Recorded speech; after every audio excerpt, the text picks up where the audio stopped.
L'argent. L'argent est le maître du monde. Notre quotidien, nos projets, notre avenir dépendent de l'argent qui circule dans l'économie. Pourtant, rares sont les citoyens, les politiciens, les décideurs sachant vraiment ce qu'est l'argent, d'où vient l'argent, qui fabrique l'argent. Beaucoup croient que l'argent est fabriqué par l'État, qu'ils ont réellement de l'argent sur leur compte, et que les banques prêtent l'argent de leurs déposants quand elles font crédit. Ces trois croyances sont fausses.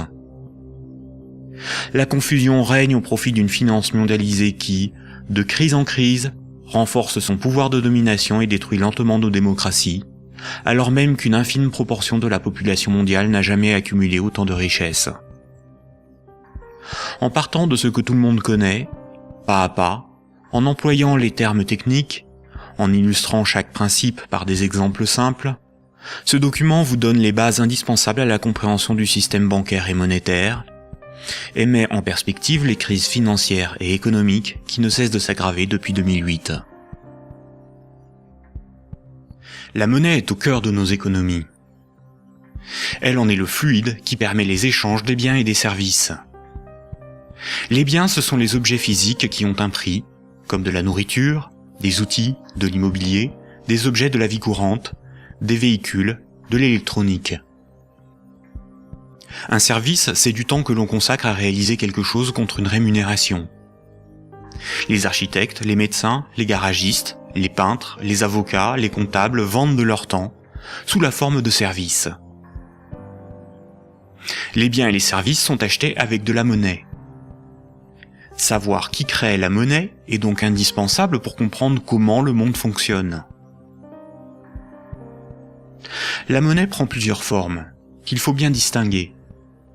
Sans la connaissance des diverses formes de monnaie et les mécanismes qu'elles impliquent, il est impossible de comprendre le système monétaire et bancaire, et plus globalement l'économie. Il y a la monnaie sous la forme de billets et de pièces de monnaie. On l'appelle la monnaie centrale corporelle. C'est celle que vous pouvez retirer au guichet ou au distributeur automatique de billets de votre banque. On peut la toucher, on peut partir avec, on peut physiquement la détruire. On l'appelle aussi monnaie manuelle, liquide ou espèce. Elle est fabriquée par la Banque centrale. En dehors de la Banque centrale, personne n'a le droit de fabriquer des billets et des pièces de monnaie. La Banque centrale est une institution missionnée par l'État, ou les États d'une zone monétaire, pour fabriquer les billets et les pièces de monnaie. Elle a aussi pour mission de favoriser le bon fonctionnement de l'économie. Son but n'est pas de faire des profits, mais d'appliquer la politique monétaire. En France, comme pour l'ensemble des pays de la zone euro, la Banque centrale est la BCE, ou Banque centrale européenne. La BCE gère une monnaie nommée euro.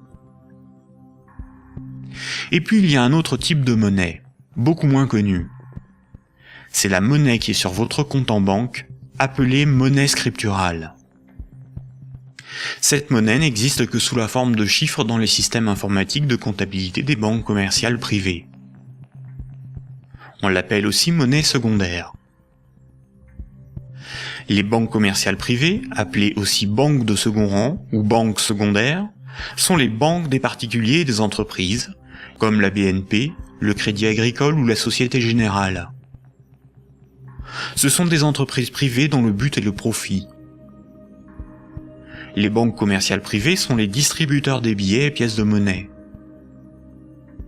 Ce sont des intermédiaires, des commerçants, qui font le commerce de la monnaie centrale. Elles ont développé un substitut à cette monnaie, qui est la monnaie secondaire ou monnaie scripturale privée. Elles réalisent la gestion des moyens de paiement tels que les chèques, les cartes bancaires, les virements et les prélèvements. Pour comprendre l'origine des différentes formes de monnaie, il faut comprendre pourquoi la monnaie a été créée et parcourir son histoire de l'Antiquité à nos jours.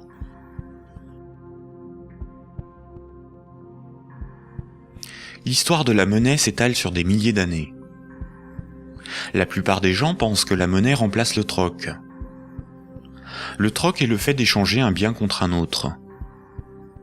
Par exemple, lorsque Paul et Jacques se rencontrent, Paul voudrait échanger 5 salades contre 10 kilos de pommes de terre. Sauf que si Jacques n'accepte pas de salade en échange de ses pommes de terre, il accepterait quelque chose d'autre, une denrée dont tout le monde a besoin. La monnaie serait apparue spontanément par la sélection de marchandises parmi les plus pratiques et les plus recherchées pour ces échanges immédiats. Dans un premier temps, le riz, l'avoine ou les animaux auraient été utilisés comme monnaie jusqu'à l'apparition de monnaies métalliques, d'or ou d'argent, forme ultime de monnaie. Le crédit ne serait apparu que plus tard, quand de la monnaie fut accumulée pour être prêtée à ceux qui en avaient besoin. Malheureusement, cette hypothèse n'a strictement aucune réalité historique. Les historiens ne cessent de le répéter. Ce n'est pas le troc qui apparut en premier, mais le crédit, c'est-à-dire la comptabilité des dettes, bien avant l'apparition de la monnaie. Le troc n'a pour ainsi dire quasiment jamais existé. Imaginons des paysans de l'Antiquité. Paul produit des salades qu'il récolte au printemps, et Jacques produit des pommes de terre qu'il récolte à l'automne. Jacques va emprunter 5 salades à Paul au printemps. Jacques doit l'équivalent de 5 salades à Paul. Ce n'est qu'à l'automne, 6 mois plus tard, que Jacques va le rembourser en lui donnant 10 kilos de pommes de terre. C'est la confiance qui permet ces échanges différés. On peut dire que Paul et Jacques se font confiance. Ils partagent un même principe moral qui est qu'une dette doit être honorée. Cela leur permet de se faire crédit. Quand Jacques demande des salades à Paul, il se sent redevable envers Paul. Jacques ne sera libre que quand il aura remboursé Paul des jours, des mois, des années plus tard, car il a une dette envers lui.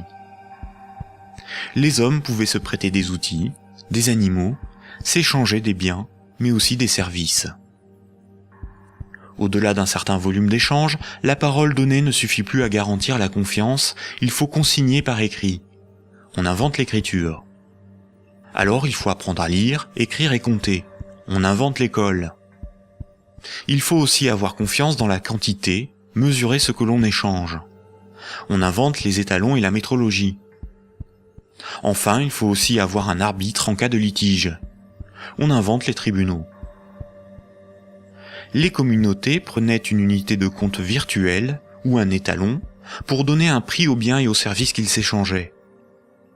Si 5 salades valaient 10 unités de compte, alors quand Paul donnait 5 salades à Jacques, il lui devait 10 unités de compte. On a retrouvé nombre d'objets servant de registre de dette. Des bâtons, des boules d'argile, des papyrus, des bouts de tissu, des figurines. Parmi les plus anciens registres figurent des centaines de milliers de tablettes d'argile de l'époque sumérienne où étaient tenus des comptes et consignés des dettes. Ces tablettes étaient gérées par des temples proches des marchés.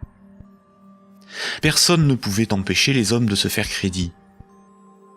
Les unités de compte nécessaires à donner un prix à ce qui s'échangeait n'étaient qu'indicatives. Il n'est pas nécessaire de se procurer ou d'acheter des centimètres à chaque fois que l'on mesure ce que l'on prête à autrui. Durant plusieurs milliers d'années, il n'y avait pas de monnaie, juste la comptabilité des dettes des uns et des autres et des communautés entre elles. Ce n'est que beaucoup plus tard, environ 700 ans avant Jésus-Christ, que des souverains ou des castes régnantes ont imposé l'usage de monnaie comme moyen d'échange, sous la forme d'un objet dont ils s'attribuaient l'exclusivité de la production. Ils émettaient la monnaie, généralement des pièces d'or, d'argent ou de cuivre, payaient leurs soldats avec, et menaient des guerres pour conquérir de nouveaux territoires. Pour se procurer nourriture et équipement, les soldats imposaient par la force aux paysans et aux marchands cette monnaie comme paiement. Le pouvoir récupérait ensuite de cette monnaie lors de la perception des impôts. Comme tout le monde devait disposer de monnaie pour payer les impôts, elle devenait rapidement la monnaie officielle. Elle était acceptée comme paiement et elle se diffusait dans la communauté. Le pouvoir pouvait donc acheter nourriture, marchandises et richesses grâce à la monnaie qu'il produisait lui-même. Tant que l'on avait une dette, on n'était pas libre. On risquait de devenir l'esclave de son créancier ou d'être emprisonné si on ne s'acquittait pas de l'impôt. C'est la servitude pour dette.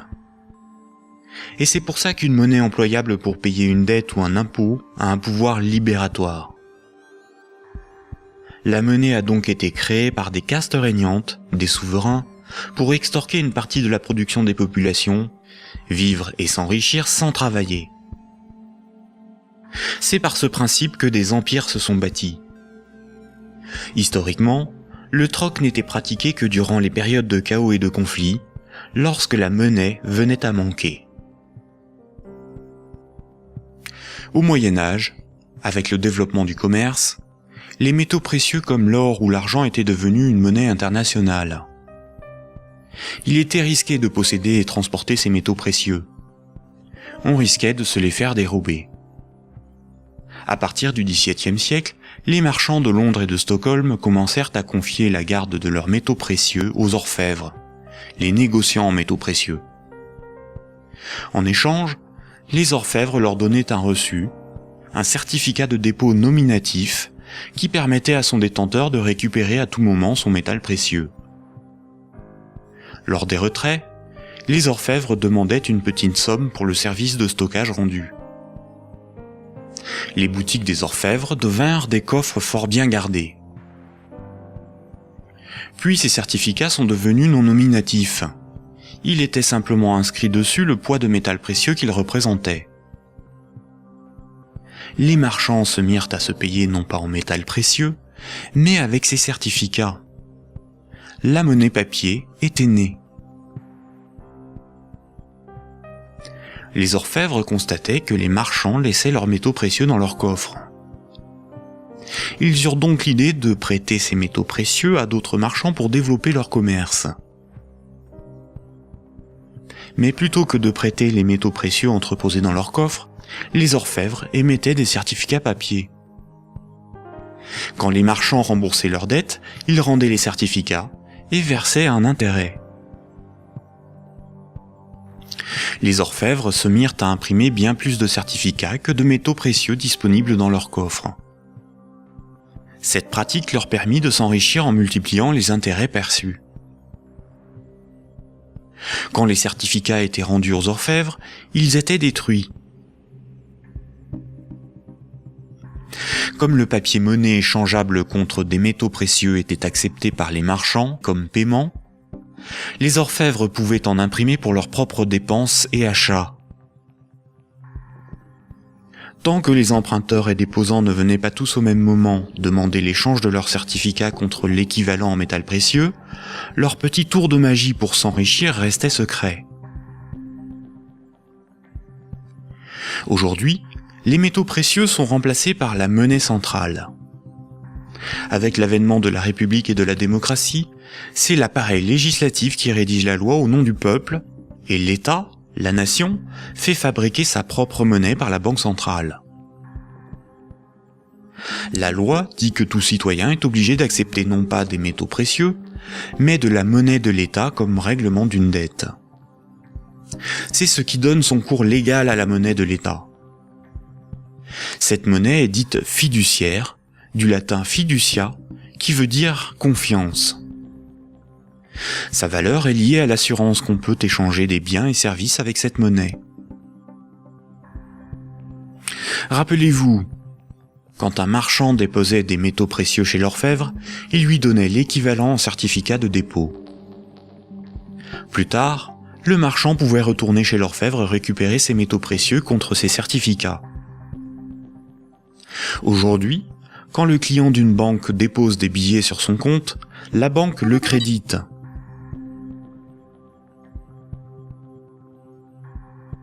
Il lui est possible de les retirer de son compte plus tard.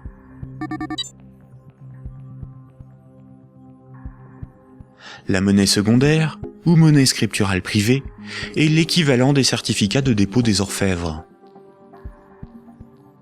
Tout comme le certificat de l'orfèvre est une reconnaissance de dette de l'orfèvre envers le marchand, un compte bancaire est une dette en monnaie centrale de la banque envers son client.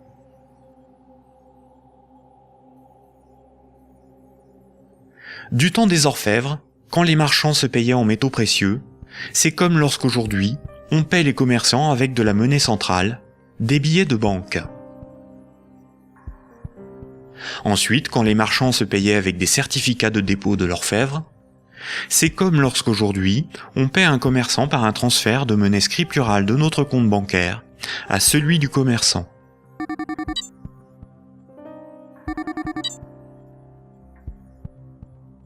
Rappelez-vous aussi que quand l'orfèvre faisait crédit, qu'il prêtait des métaux précieux, il émettait bien plus de certificats de dépôt que de métaux précieux disponibles dans ses coffres. Quand les marchands le remboursaient, il détruisait ces certificats. C'est la même chose aujourd'hui avec la monnaie scripturale privée. Quand une banque accorde un crédit, elle crée de la monnaie scripturale sur un compte à partir de rien. Et elle en crée bien plus qu'elle ne dispose de monnaie centrale dans ses coffres. Et quand son client rembourse son crédit, elle détruit la monnaie scripturale. C'est ce qu'on appelle la création monétaire et la destruction monétaire. La monnaie scripturale étant acceptée comme paiement, les banques peuvent aussi créer de la monnaie à partir de rien pour couvrir leurs dépenses et leurs achats. Les banques ont la possibilité de se faire crédit à elles-mêmes. On dit que les banques monétisent leurs dépenses. La monnaie centrale donne l'illusion au peuple que c'est l'État qui émet la monnaie, alors qu'en réalité, ce sont les banques commerciales privées qui ont ce privilège. Sans création monétaire par le crédit par les banques commerciales, il n'y aurait quasiment pas de monnaie en circulation. Les banques et les États sont comme les deux faces d'une même pièce. En effet, il faut d'abord que de la monnaie ait été créée par le crédit bancaire pour que l'État puisse en prélever par les impôts et les taxes. Et les banques ont besoin des États pour établir une législation protégeant ce privilège et faire appliquer cette législation par la justice et les forces de l'ordre. Nous allons détailler maintenant ces mécanismes bancaires et leurs nombreuses conséquences. Tout le monde a un compte en banque.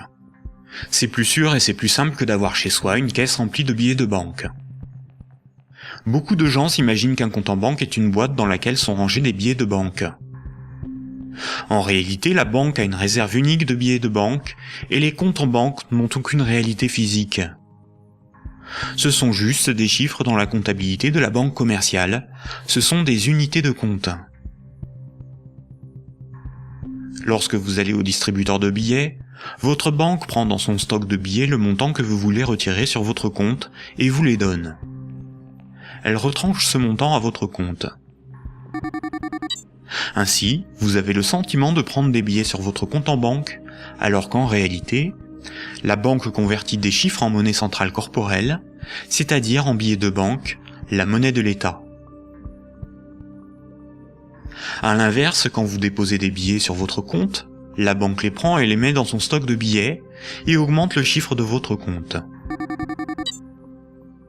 Votre compte ne représente pas un petit tas de billets de banque, mais seulement un chiffre dans un ordinateur. Vous ne retirez que très rarement l'ensemble de ce qui est sur votre compte. Vous retirez juste ce qu'il vous faut pour faire vos petits achats dans les commerces. Tout le reste, vous le laissez sur votre compte. Et le commerçant qui reçoit vos billets comme paiement les dépose lui aussi sur son compte.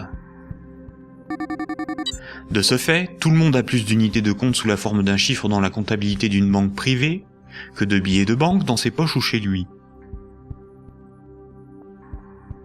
La somme des unités de compte qui correspond au crédit de votre compte s'appelle un dépôt. Un compte en banque sur lequel il y a 1000 unités de compte, on appelle cela un dépôt de 1000 €. On a l'illusion qu'une banque a toujours dans son stock de billets de banque l'équivalent des dépôts qu'elle gère. En réalité, elle n'en a qu'une petite partie, et ceci lui est permis par le fait que ses clients ne viennent pas tous au même moment retirer en liquide ce qu'ils ont sur leur compte.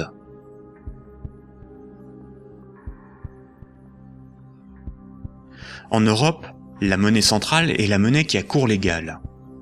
C'est la monnaie officielle des États de la zone euro, dont l'État français. C'est la monnaie exigée par l'État pour le paiement des impôts et des taxes. La loi oblige les citoyens à accepter les billets de banque comme moyen de paiement, et elle sanctionne sévèrement ceux qui fabriquent de faux billets. En revanche, la monnaie inscrite au crédit d'un compte bancaire n'est qu'une reconnaissance de dette de la banque envers le détenteur du compte. Rien de plus. La loi impose aux banques commerciales privées de convertir ces unités de compte en billets de banque à votre demande. C'est pour cette raison que les banques commerciales appellent ces chiffres des euros. Les chiffres inscrits sur votre relevé de compte sont appelés euros, alors qu'en réalité, ce ne sont pas des euros. Ces unités de compte sont converties en euros au moment où vous les retirez de votre compte.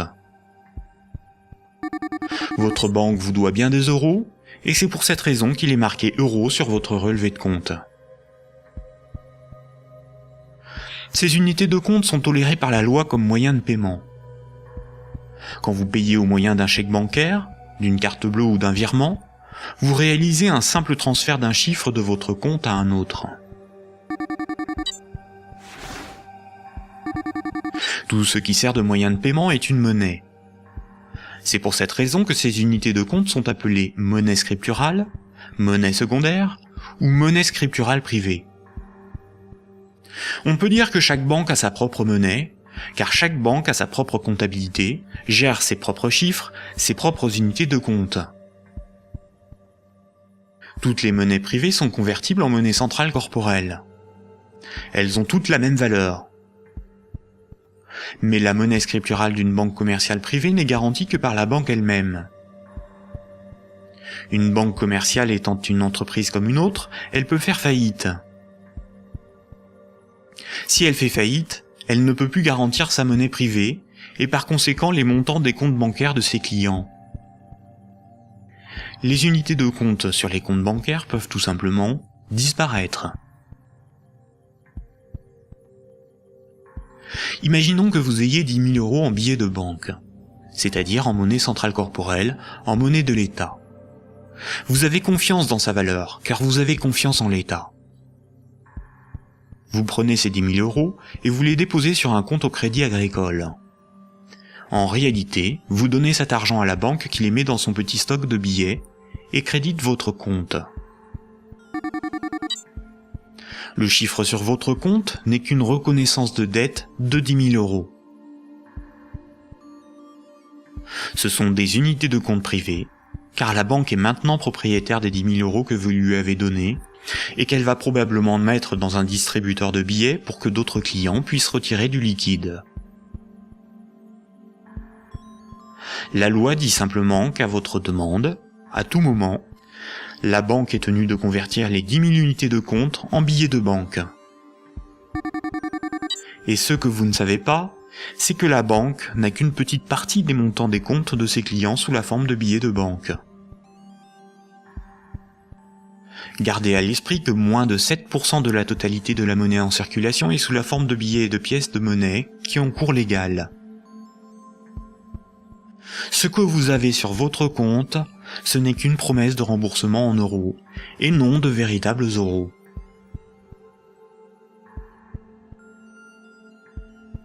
De nos jours, tout le monde paie des sommes de petite et grande taille sans jamais employer de billets de banque. La carte bancaire, la carte de crédit, les chèques bancaires, les prélèvements automatiques et les virements forment l'essentiel des procédés de paiement. Quand un client d'une banque veut transférer de l'argent à un autre client de la même banque pour le payer, que ce soit des entreprises ou des particuliers, la banque ne réalise qu'une manipulation de chiffres. Elle retranche au compte du client la somme inversée et l'ajoute au compte du destinataire. Aucun billet de banque n'est intervenu dans la transaction, et pourtant, les deux clients, en interrogeant leur banque, constatent bien qu'un transfert a été effectué. En revanche, quand un transfert doit être effectué entre les comptes bancaires de deux banques commerciales distinctes et concurrentes, la monnaie centrale intervient. Toutes les banques commerciales privées ont un compte à la banque centrale. Aucun particulier ni aucune entreprise ne peut avoir un compte à la banque centrale. Seules les banques commerciales et le trésor public, c'est-à-dire l'État, ont un compte à la banque centrale. La banque centrale réalise la comptabilité là aussi avec des chiffres dans des ordinateurs, et non pas des tas de billets de banque. Et cela pour des raisons purement pratiques. On appelle cette monnaie la monnaie centrale scripturale. Ces comptes sont en monnaie banque centrale ou monnaie centrale. Quand une banque commerciale a trop de billets, elle peut les déposer sur son compte à la banque centrale. Quand elle en a besoin pour alimenter ses distributeurs automatiques, elle demande à la banque centrale de lui convertir des euros scripturales en billets de banque. Généralement, on ne fait pas la distinction entre monnaie centrale scripturale et monnaie centrale corporelle, c'est-à-dire les billets de banque. On appelle la somme de la monnaie centrale, scripturale et corporelle, la base monétaire. Entre elles, les banques commerciales se paient en monnaie centrale. Les banques n'acceptent pour paiement des autres banques que de la monnaie centrale. Quand un client veut transférer de la monnaie scripturale de son compte vers celui d'un client d'une autre banque, la monnaie scripturale est convertie en monnaie centrale, puis transférée à l'autre banque, qui va encaisser cette monnaie centrale et créditer le compte du destinataire. Ainsi, les banques se paient entre elles en monnaie centrale, car la monnaie scripturale privée d'une banque n'a pas de valeur pour les autres banques. La comptabilité du Crédit Agricole n'a rien à voir avec la comptabilité de la Société Générale. Ce sont deux entreprises distinctes et concurrentes. Ce qui existe entre les banques et pour les banques, c'est uniquement la monnaie banque centrale. C'est celle qui a cours légal, c'est la monnaie de l'État. Quand un client d'une banque a 1000 euros sur son compte, la banque n'est pas riche de 1000 euros. Elle doit simplement 1000 euros en monnaie centrale à ce client. C'est un chiffre dans sa comptabilité. Ce qui fait la richesse de la banque, c'est ce qu'elle possède, comme des immeubles, des bureaux, des actions, des titres financiers, et la monnaie centrale qu'elle a sous la forme de billets de banque ou de monnaie centrale sur son compte à la banque centrale. En revanche, à tout moment, la banque peut devoir s'appauvrir de 1000 euros si ce client les transfère sur un compte d'une autre banque, car cette autre banque veut être payée en monnaie centrale.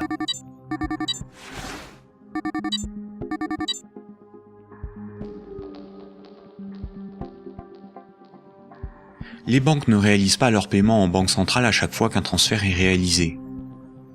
Un bilan des échanges est fait tous les jours. On appelle cela la compensation. Cette compensation est calculée par une chambre de compensation. Une chambre de compensation gère un système informatique enregistrant un très grand nombre de comptes en banque et de transactions, afin de faire le bilan des échanges entre les organismes financiers, dont les banques. La chambre de compensation la plus connue est Clearstream, à cause de l'affaire politico-financière qui porte son nom. Imaginons deux banques. Un client de la première banque paie 10 euros à un client de la seconde. Un client de la seconde paie 15 euros à un client de la première. À la fin de la journée, la compensation calcule un différentiel de 5 euros au profit de la première banque. Le paiement peut se faire directement par virement entre leurs comptes à la banque centrale. Quand une banque voit son compte débité à cause d'une compensation ou par un retrait au guichet par un client, on appelle cela une fuite. Elle s'appauvrit, car sa monnaie centrale fait partie de ses richesses. Imaginons une banque qui a 4 déposants qui ont chacun 25 000 unités de compte. On peut dire que la banque doit 100 000 euros à ses clients. Imaginons que cette banque a 10 000 euros sur son compte à la banque centrale. La banque est incapable de couvrir la fuite du montant total des comptes de ses clients. Elle est potentiellement en faillite, car 90 000 unités de compte de ses clients ne sont pas couverts par de la monnaie centrale. Seuls 10 000 euros en billets peuvent être versés à l'ensemble de ses clients. C'est le principe de la couverture partielle des dépôts, appelé système à réserve fractionnaire. Si la totalité de ses clients viennent tous au même moment pour retirer leur argent, la banque fait immédiatement faillite. Quand tous les clients d'une banque viennent retirer tout leur argent, c'est ce que l'on appelle un bank run. Face à cette situation, les autorités ont mis en place un fonds en monnaie centrale en cas de faillite bancaire, le fonds de garantie des dépôts bancaires. En France, ce fonds se porte officiellement garant de 100 000 euros maximum par compte bancaire. Malheureusement, La plupart des grandes banques gèrent des dépôts bien supérieurs à ce qu'il y a dans ce fonds. Le fonds est d'environ 2 milliards d'euros, alors que les banques françaises gèrent près de 1000 fois plus de dépôts en monnaie scripturale. Par conséquent, la faillite de quelques grandes banques du monde provoquerait la disparition d'une partie des dépôts bancaires de leurs clients. Le Trésor public, c'est la caisse de l'État. Le Trésor public a un compte à la Banque centrale. Le Trésor public encaisse toutes les taxes et impôts qui forment les recettes de l'État. Le Trésor public paie toutes les dépenses de l'État. Il paie les fonctionnaires, les investissements de l'État, ses infrastructures, ses frais de fonctionnement, ses fournisseurs. Quand vous payez vos impôts ou des taxes, vous les payez directement au Trésor public. Si un client d'une banque veut payer 1000 € au Trésor public, la banque convertit la monnaie scripturale privée en monnaie banque centrale et transfère cette monnaie centrale sur le compte du Trésor public. Le Trésor public n'accepte pour paiement que la monnaie centrale. Quand le Trésor public paie un de ses fournisseurs, il verse de la monnaie centrale à la banque commerciale privée qui en détient le compte, et celle-ci crédite le compte de l'entreprise bénéficiaire.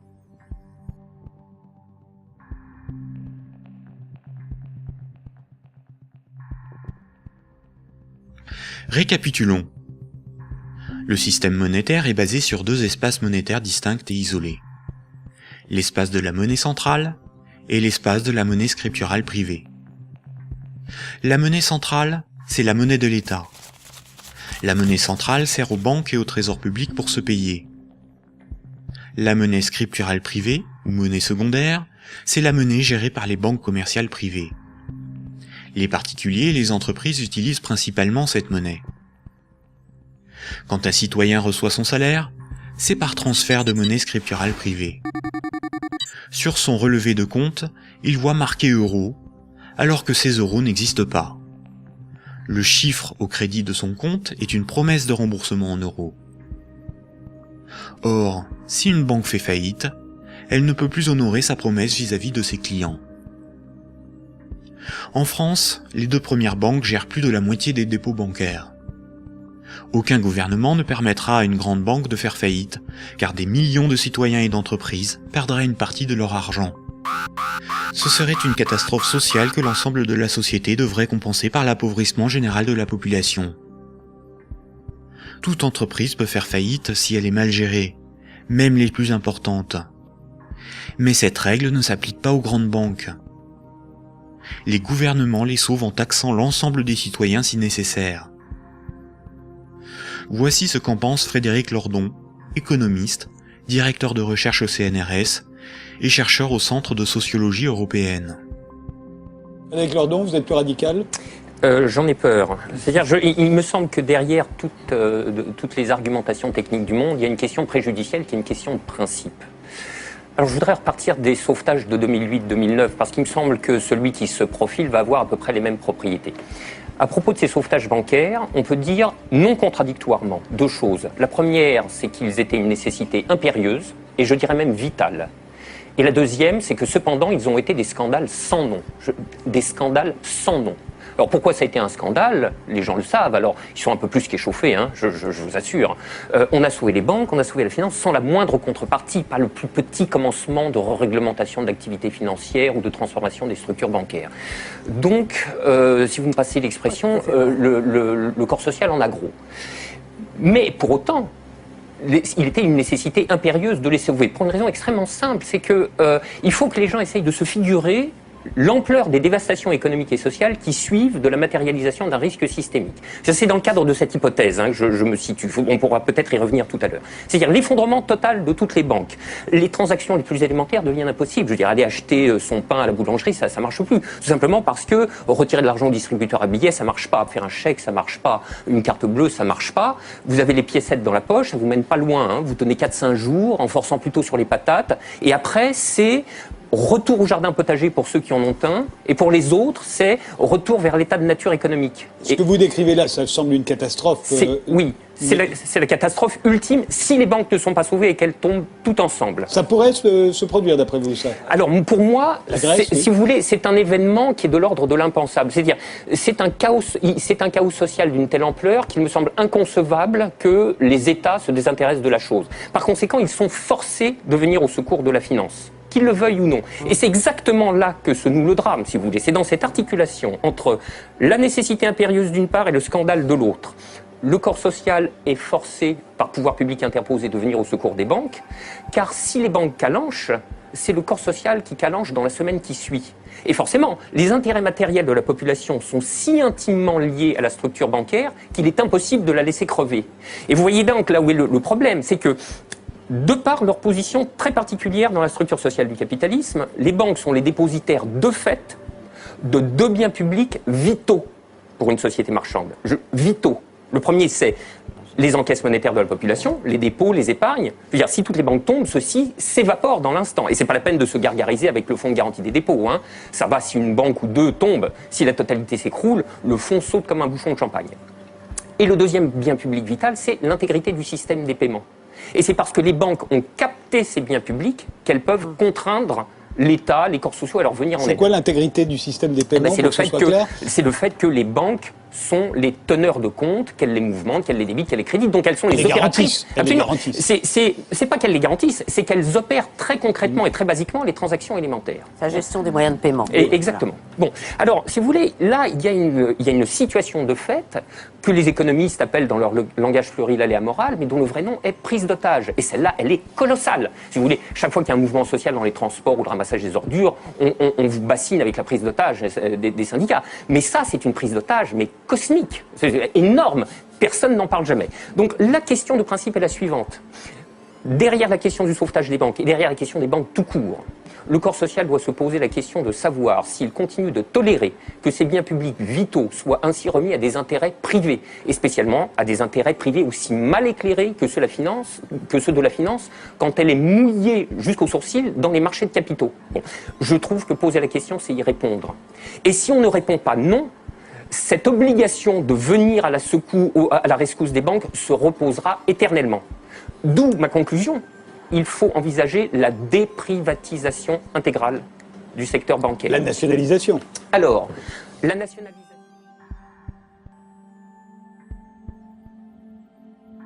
On constate que quand les dirigeants et actionnaires des grandes banques touchent des bénéfices, ceux-ci s'enrichissent. Mais quand les grandes banques sont en difficulté, ce sont les États, c'est-à-dire l'ensemble des citoyens, qui les sauvent. Cela résume l'adage désormais bien connu: les banques privatisent leurs gains et socialisent leurs pertes.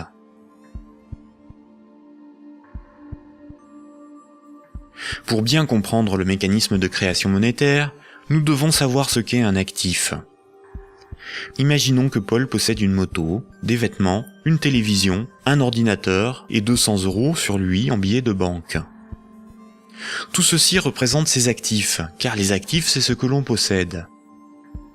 Les 200 € qu'il a sur lui sont ses actifs financiers. Maintenant, Jacques emprunte à Paul 100 €. En lui empruntant cette somme, Jacques signe une reconnaissance de dette l'engageant à rembourser Paul dans 1 mois. Les actifs financiers de Paul restent de 200 €, car il possède encore 100 € en billets, ainsi que la reconnaissance de dette de Jacques d'une valeur de 100 €. Cette reconnaissance de dette va à ses actifs, car il s'agit de quelque chose qu'il possède. Paul a ce qu'on appelle une créance sur Jacques. Jacques est débiteur de Paul. En cas de litige, si Jacques ne rembourse pas Paul, la justice pourra intervenir pour forcer Jacques à respecter ce contrat. Elle pourra alors le forcer à vendre un de ses actifs matériels pour rembourser Paul, comme sa télévision s'il en a une. Généralement, la comptabilité d'une entreprise ou d'une banque est synthétisée sous la forme d'un bilan. Un bilan comptable est une synthèse permettant de représenter ce que l'entreprise possède, ses actifs, et ce qui lui appartient pas ou ce qu'elle doit, son passif. La différence entre son actif et son passif représente son résultat. On peut aussi l'appliquer à un particulier. Voici à quoi ressemblerait le bilan de Paul. Dans les actifs de Paul figurent ses actifs financiers, constitués de ses billets de banque et de la dette de Jacques, ainsi que ses actifs matériels, constitués de sa télévision, son ordinateur, sa moto, dont la valeur de revente à date est estimée de 1000 €. Pour notre démonstration, nous ne garderons que les actifs financiers. Son bilan financier est positif de 200 €. Le bilan de Jacques, qui n'avait aucun actif, est celui-ci. Jacques possède 100 € en billets, mais doit aussi 100 € à Paul. Le passif, c'est ce qu'on doit. Son bilan est donc nul, car son passif annule son actif. Donc un actif est quelque chose qui a une valeur financière que l'on peut inscrire dans un bilan. S'il est à l'actif du bilan, c'est quelque chose que l'on possède. S'il est au passif du bilan, c'est quelque chose qui ne nous appartient pas et que l'on doit à quelqu'un d'autre. Imaginons maintenant que Nicolas, qui a 300 € en billets de banque, propose à Paul de lui racheter sa créance sur Jacques. Il va donc pour cela lui donner 100 € et modifier le bénéficiaire du contrat de sorte que Jacques doive maintenant la somme non plus à Paul, mais à Nicolas. Voici à quoi ressemblerait le bilan de Paul. On constate que Paul a retrouvé ses 200 € en billets de banque. Son bilan financier est positif de 200 €. Le bilan de Jacques, qui n'avait aucun actif, n'a pas changé. Son bilan est toujours nul. Le bilan de Nicolas, qui avait 300 € d'actifs, est maintenant celui-ci. Il reste à Nicolas 200 € en billets de banque et la reconnaissance de dette de Jacques, qui a une valeur, à terme, de 100 €. Le bilan de Nicolas est positif de 300 €. Lorsque Jacques devait 100 € à Paul, Paul prenait le risque que Jacques ne le rembourse pas. Quand Paul a vendu la reconnaissance de dette à Nicolas, c'est Nicolas qui prend le risque de n'être pas remboursé par Jacques. C'est un transfert de risque sur une créance. Si Jacques ne rembourse pas sa dette, le bilan de Nicolas peut perdre jusqu'à 100 €. On dit alors que Jacques fait défaut sur tout ou partie de sa dette. Nicolas perdrait 100 € sur son bilan, correspondant à la créance que Jacques n'a pas honorée. Nous voyons donc qu'une créance peut être un actif et peut être revendue au même titre qu'une moto ou des vêtements. Les actifs matériels ont une valeur estimative. Certains actifs matériels perdent de leur valeur avec le temps. C'est le cas d'un ordinateur ou d'une moto. Ils ne peuvent pas facilement être employés pour régler des dettes. En revanche, les actifs financiers ont une valeur connue. La créance sur Jacques ou les billets de banque ont des valeurs fixes. Le bilan d'une banque se présente comme le bilan de n'importe quelle entreprise. La banque a des actifs qui sont ses richesses, ce qu'elle possède, et un passif qui représente ce qui ne lui appartient pas, ses dettes. Nous avons vu que le crédit d'un compte bancaire d'un client est une dette de la banque envers celui-ci. Les dépôts correspondant au compte bancaire de ses clients sont donc enregistrés au passif de son bilan. Si on lit ce bilan, on comprend que la banque doit au total 600 € à ses clients. Imaginons qu'un de ses clients, Paul, a un dépôt de 100 unités de compte. Voici le bilan de la banque. Elle doit 100 € à Paul, ce qui correspond au dépôt que Paul a réalisé sur son compte. Ce compte en banque est dit à vue, c'est-à-dire que Paul peut tout de suite utiliser ses unités de compte pour un paiement. Paul souhaite emprunter 1000 € à sa banque. La banque établit le contrat de prêt qu'elle lui fait signer. Ce contrat l'engage à rembourser la banque selon un échéancier précis. Paul devra rembourser les 1000 € empruntés, appelés capital du crédit, plus 50 € d'intérêt. Pour créditer le compte de Paul, la banque ne prend pas les dépôts d'autres clients pour lui donner. Elle augmente simplement le chiffre inscrit sur son compte bancaire. Elle crée des unités de compte à partir de rien. La banque ne doit plus 100 € à Paul, mais 1100 €. Le contrat de prêt de Paul apparaît sur son bilan comme quelque chose qu'elle possède. Cette créance sur Paul est à son actif. Les comptes des autres clients n'ont rien à voir avec cette opération. On dit que la banque a monétisé la créance sur Paul. Elle a transformé cette créance en moyen de paiement sous la forme de monnaie scripturale privée ajoutée au compte de Paul. On appelle cette opération d'augmentation des dépôts par simple jeu d'écriture la création monétaire. On parle de création monétaire ex nihilo, ce qui veut dire à partir de rien. Enfin, quand Paul va rembourser le crédit, la banque va annuler des unités de compte chaque mois, selon l'échéancier du crédit, directement sur le compte de Paul. Cette annulation est appelée destruction monétaire.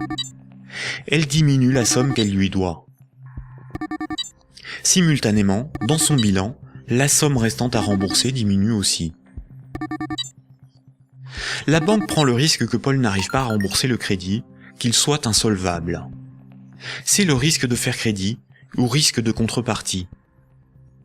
On pourra qualifier alors la créance de Paul, le contrat de prêt, d'actifs pourris ou d'actifs toxiques. Cette opération de création de moyens de paiement artificiels, tout comme sa destruction progressive lors du remboursement, est difficilement compréhensible pour la plupart des gens, y compris pour ceux qui travaillent dans les banques, même à haut niveau. Il est pourtant évident que quand une banque accorde un prêt, aucun de ses clients ne voit son compte diminuer ne serait-ce que d'1 €. Ce mécanisme est très mal compris et les médias perpétuent, par ignorance, le mensonge selon lequel les banques doivent collecter des dépôts pour pouvoir prêter de l'argent. Pourtant, ce mécanisme est parfaitement décrit dans les manuels d'économie. Vous pouvez par exemple télécharger un petit fascicule intitulé « La monnaie et nous », édité par la Banque de France en 2009, expliquant la création monétaire par les banques commerciales privées.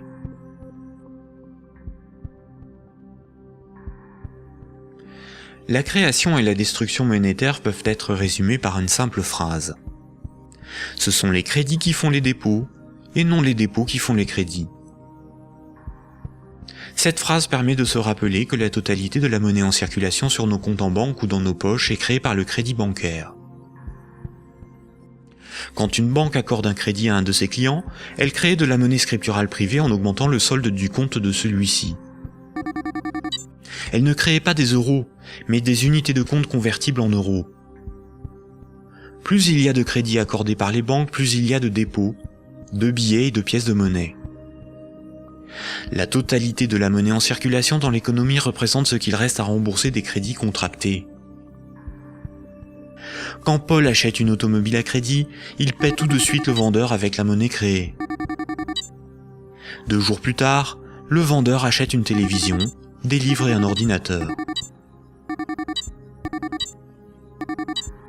Les vendeurs de la télévision, des livres et de l'ordinateur vont eux aussi réaliser des achats. Paul n'a pas commencé à rembourser son crédit que la monnaie circule déjà dans l'économie. Le nombre de fois dans une année qu'une unité de compte va servir de paiement est appelé vitesse de circulation de la monnaie ou vélocité de la monnaie. 100 unités de compte échangées 10 fois pour des paiements représente 1000 € de paiement. L'argent qui circule de compte en compte est donc en réalité une dette qui circule. Les billets et pièces de monnaie en circulation sont une conversion de monnaie scripturale privée créée lors des crédits. Chaque unité de monnaie scripturale sur nos comptes bancaires et chaque billet ou pièce de monnaie dans nos poches a été créé lorsqu'un particulier, une entreprise ou un État a emprunté de l'argent à une banque. Une banque peut aussi créer des unités de compte pour ses propres dépenses. Pour cela, une banque ouvre un compte pour chacun de ses salariés ou fournisseurs. Ensuite, elle crée des unités de compte à partir de rien sur ses comptes. C'est comme cela que les banques assument leurs charges ou réalisent des investissements. On dit que la banque monétise ses frais de fonctionnement ou ses achats. Quand elle paie un employé ou un fournisseur par création monétaire, la banque ne fait rien de plus que de se créer une nouvelle dette envers celui-ci. À l'inverse, quand une banque prélève une somme sur votre compte en banque, elle n'opère aucun transfert. Quand elle prélève des frais bancaires ou simplement les mensualités de remboursement d'un crédit bancaire, elle détruit de la monnaie. Ainsi, votre banque vous doit moins d'argent. Comme nous l'avons vu, historiquement, la monnaie remplaçant le troc est un mythe qui vous laisse penser que la monnaie est un élément physique permanent, et donc qu'il y a quelque chose sur votre compte. Ceci vous semble d'autant plus vrai que vous pouvez retirer des billets de banque de votre compte. Les médias vous font croire qu'une banque doit amasser de la monnaie avant de pouvoir en prêter. Mais en réalité, les banques ne prêtent pas l'argent des autres clients, puisque ce sont elles qui le fabriquent lors des crédits et qui le détruisent lors du remboursement des crédits. Un crédit n'est en rien un prêt ou un emprunt. Il s'agit en réalité d'une création monétaire temporaire ou d'une location de moyens de paiement.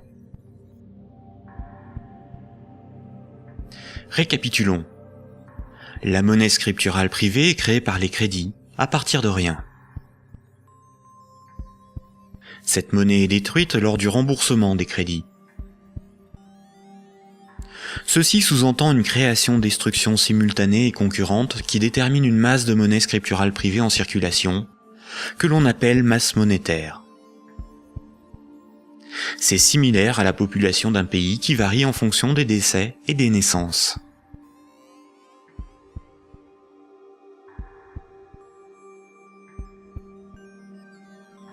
Trois citoyens et un banquier échouent sur une île déserte au beau milieu de l'océan.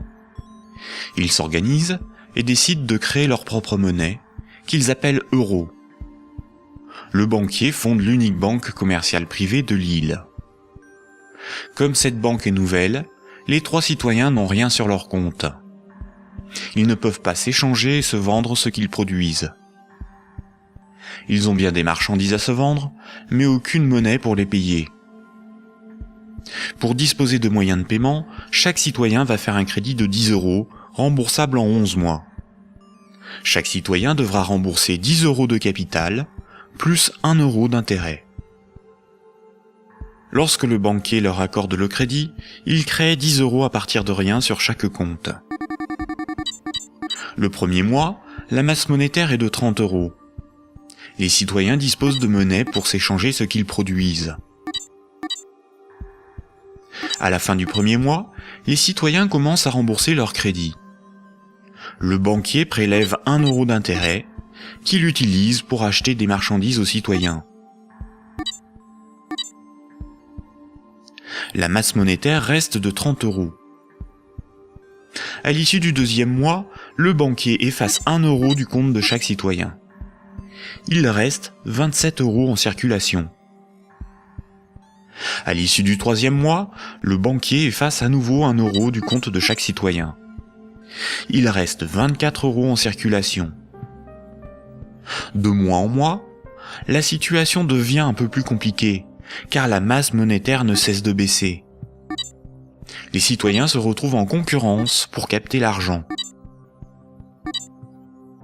À l'issue du 11e mois, après une farouche concurrence entre les trois citoyens pour capter la monnaie restante, leurs comptes sont vides, car tout le monde a remboursé exactement ce qu'il avait emprunté à la banque. Plus rien ne peut être ni acheté ni vendu. C'est la crise économique. Le banquier réunit les citoyens et leur dit « Pour résoudre cette situation, c'est très simple. Vous n'avez qu'à m'emprunter à nouveau de l'argent. » Les citoyens acceptent. Ils font tous à nouveau un crédit de 10 €. À la fin du premier mois, le banquier prélève 1 € d'intérêt, qu'il garde pour lui car il a tout ce qu'il lui faut. Au fil des mois, le banquier supprime les euros correspondant au remboursement des crédits. Comme les intérêts n'ont pas été dépensés par le banquier, c'est au bout du 10e mois seulement que les comptes des trois citoyens sont vides.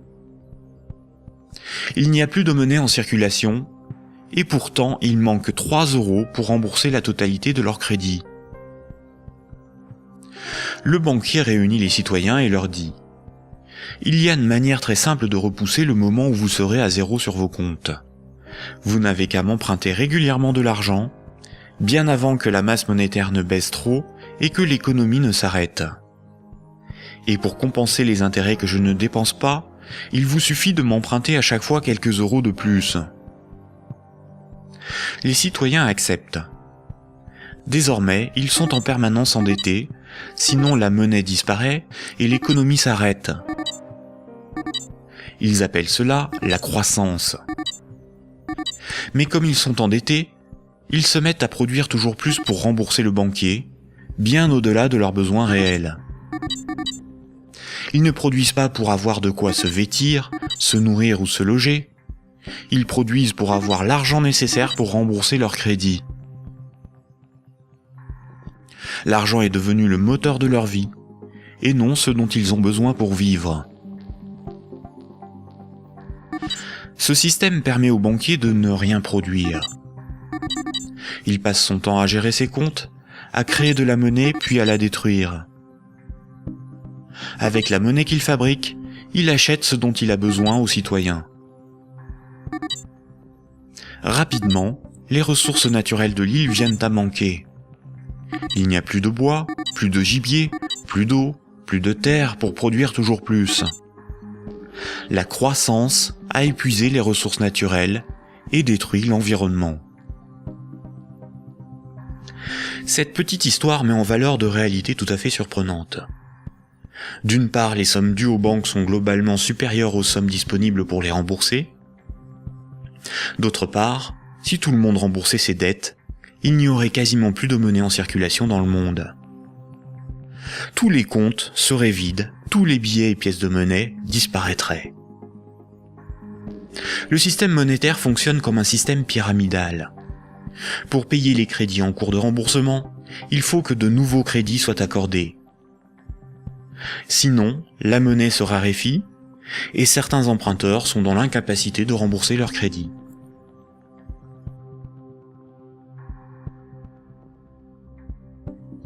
Pour les citoyens et les entreprises, la monnaie s'achète comme toute autre marchandise. Les banques louent la monnaie qu'elles fabriquent, et le prix de cette location est de la monnaie supplémentaire qu'elles sont les seules à fabriquer.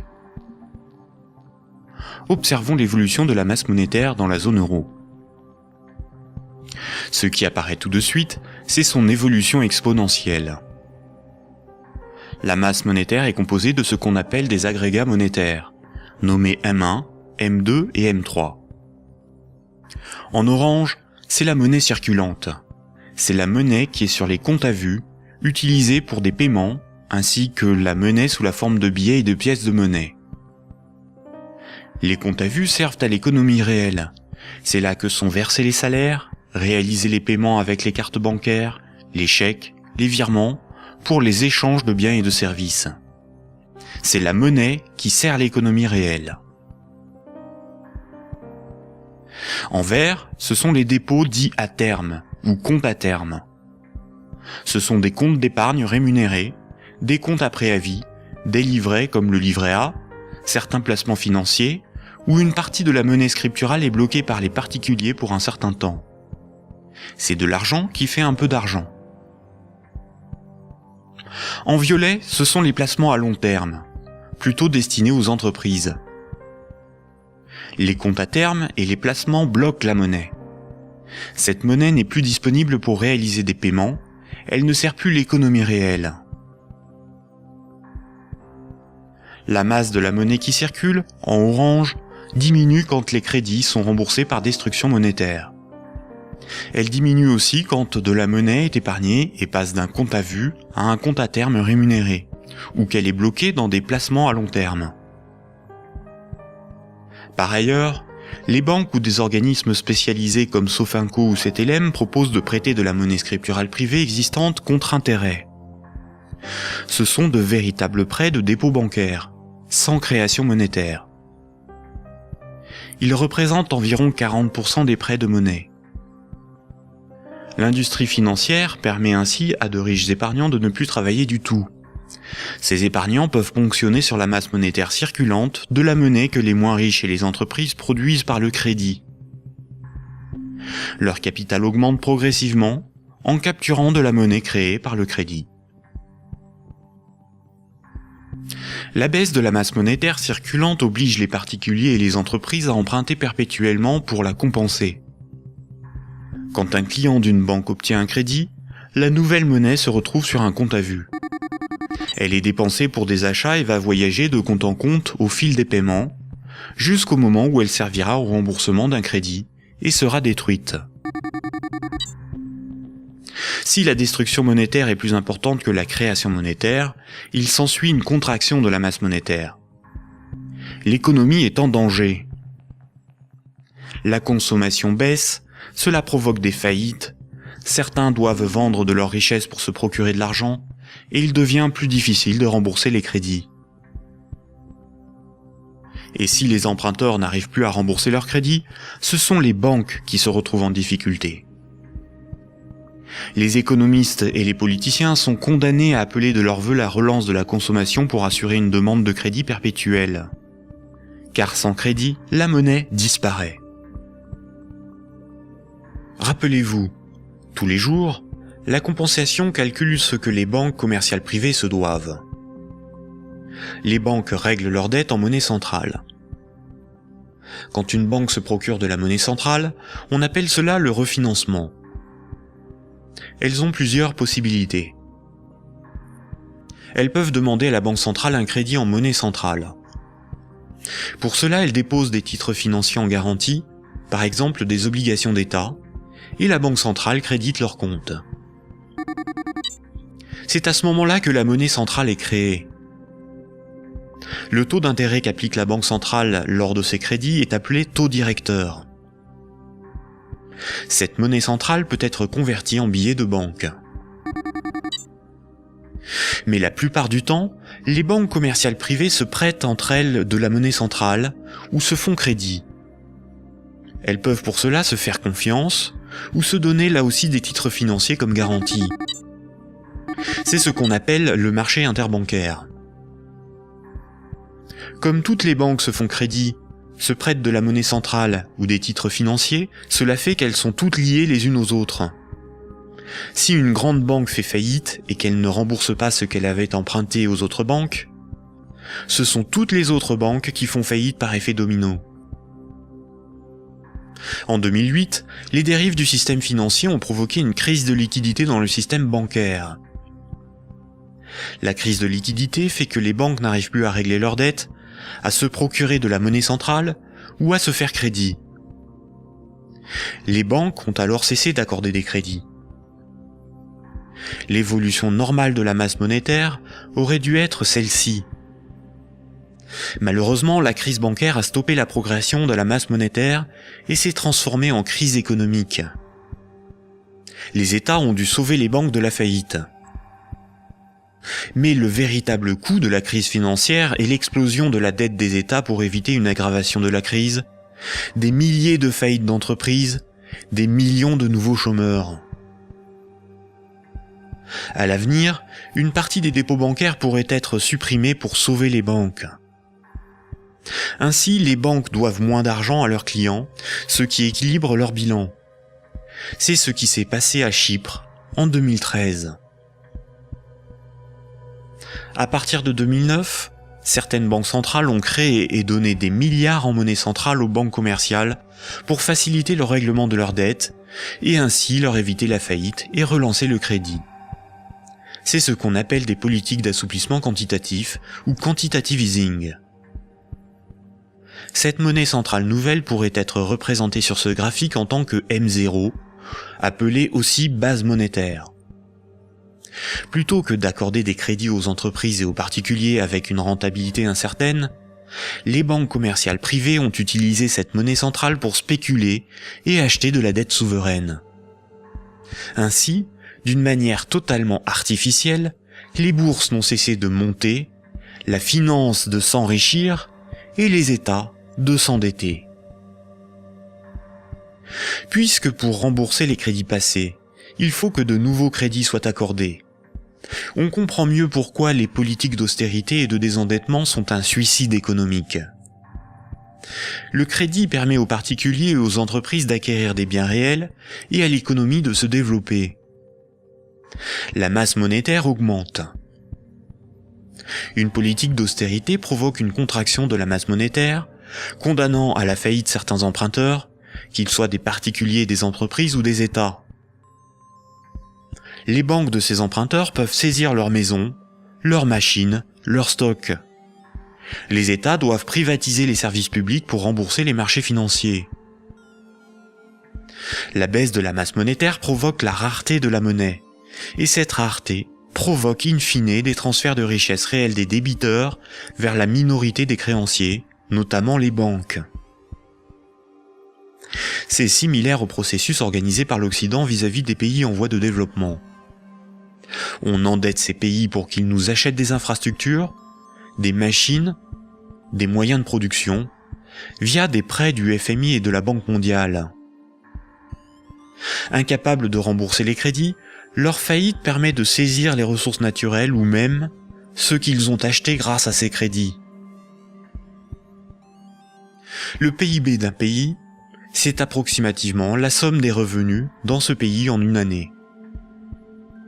Dans la zone euro, la dette des États représente 90% du PIB.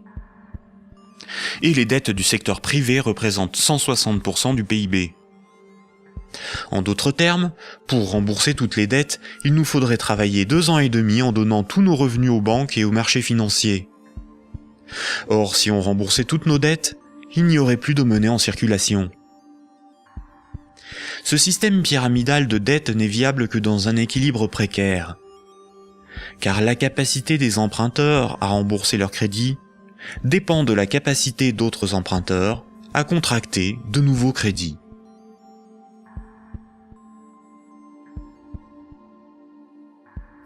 La fructification du capital, ou ce qu'on appelle l'usure, est le fait de toucher des intérêts sur de l'argent que l'on a et que l'on prête. Imaginons un pays où 10 citoyens ont tous 10 euros. Si l'un d'eux prête ces 10 euros avec 10% d'intérêt, il va lui être remboursé 11 euros.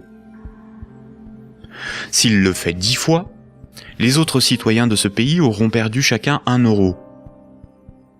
S'il le fait 90 fois, il possédera les 9/10 des richesses du pays, sans avoir travaillé.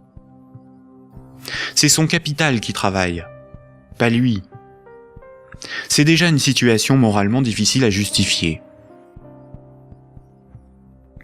Si l'usure permet aux riches de concentrer de la monnaie, les banques ont le privilège de la création de cette monnaie. Quand une banque veut acheter un immeuble, elle crée la monnaie nécessaire à l'acheter. Pour pouvoir créer de la monnaie, une banque doit simplement veiller à ce que ses actifs, ce qu'elle possède, lui permettent de payer les autres banques.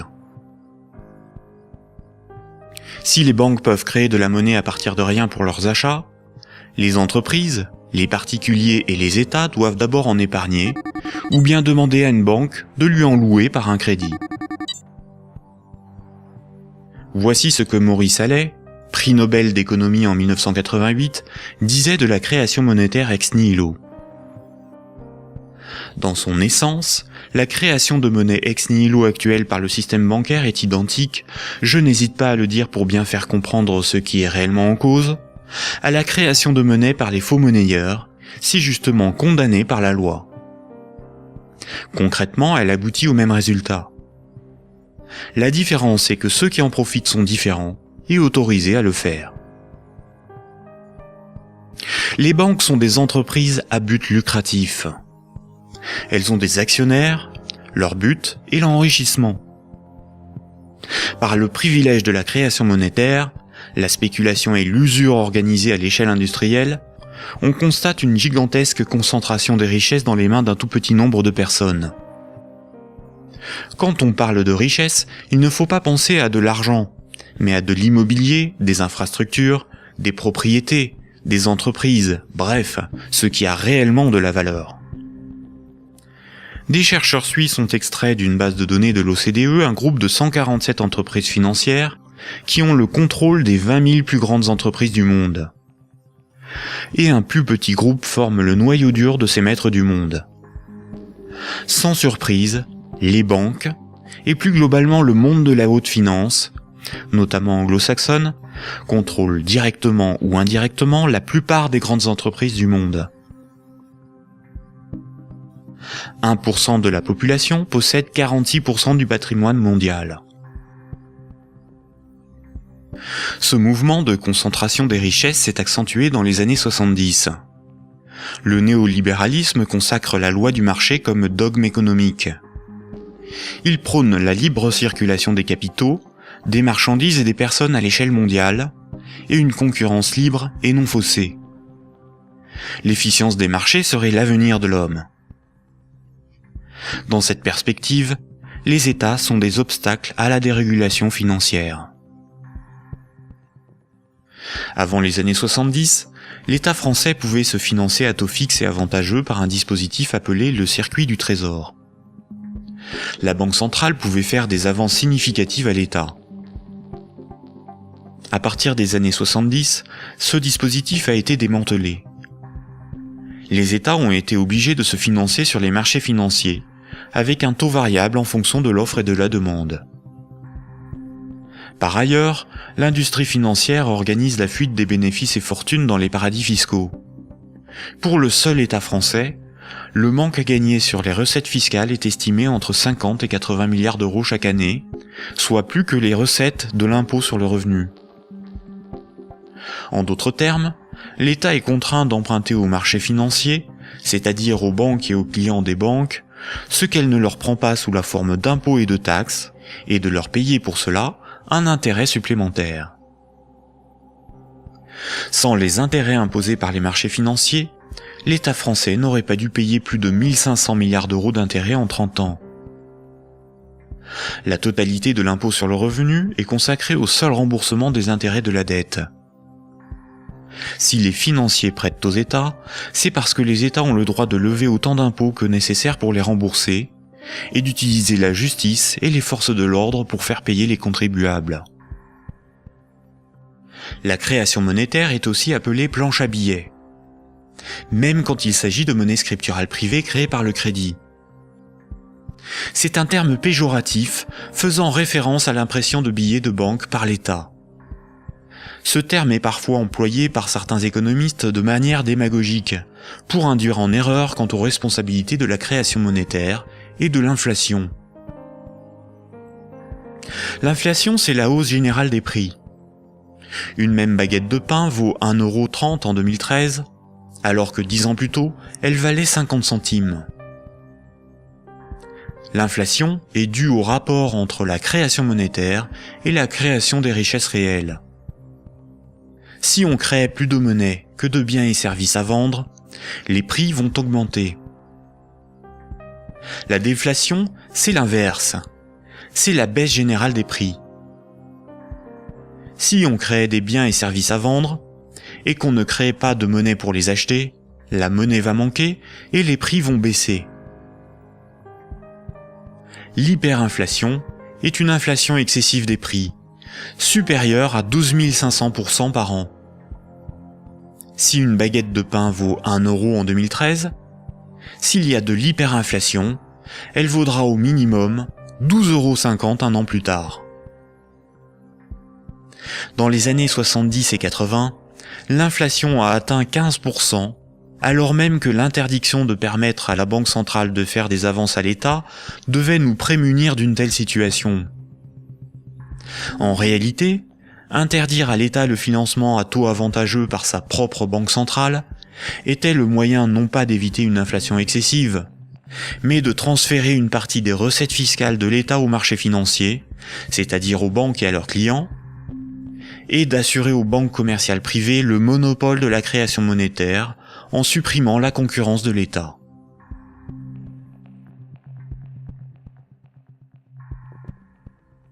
Voici ce qu'on pouvait lire en 1924, avant la Grande Dépression de 1929, dans le magazine de l'Association des banquiers des États-Unis. Le capital doit assurer sa propre protection par tous les moyens possibles, grâce à la coalition et à la législation. Les dettes doivent être collectées et les hypothèques exercées le plus rapidement possible. Lorsque les personnes ordinaires perdent leur maison à travers le processus de la loi, elles deviennent plus dociles et peuvent plus facilement être dirigées grâce au bras fort du gouvernement représenté par les principaux acteurs financiers et par une puissance centrale due aux richesses. Ces vérités sont bien connues de nos principaux intervenants, qui s'appliquent désormais à créer un impérialisme permettant de gouverner le monde. En divisant les votants grâce au système de partis politiques, nous les manipulons afin qu'ils dépensent toute leur énergie pour des problèmes n'ayant aucune importance. C'est donc grâce à une action discrète que nous garantirons la pérennité de ce que nous avons si bien planifié et accompli. Rappelez-vous, dans l'Antiquité, la monnaie physique a été inventée par des souverains pour lever des armées, conquérir de nouveaux territoires et instaurer une dépendance des peuples à la monnaie par la levée des impôts. Toutes les dettes devaient être réglées avec la monnaie du souverain. Cela lui permettait d'acheter les richesses aux populations avec la monnaie qu'il fabriquait lui-même. Une seule et même organisation gérait la fabrication de la monnaie, les armées, la législation, la justice et les forces de l'ordre. Aujourd'hui encore, la monnaie reste un instrument de domination et un élément clé de la géopolitique.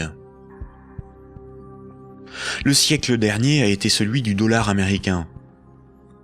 Le dollar américain est de loin la monnaie la plus répandue sur Terre. Le budget militaire américain est égal aux dépenses militaires de tous les autres pays réunis. Tous les ans, ce budget est voté par le Congrès et généreusement financé par la Banque fédérale américaine. Fondée en 1913, la Banque fédérale américaine est une banque privée et non une institution publique.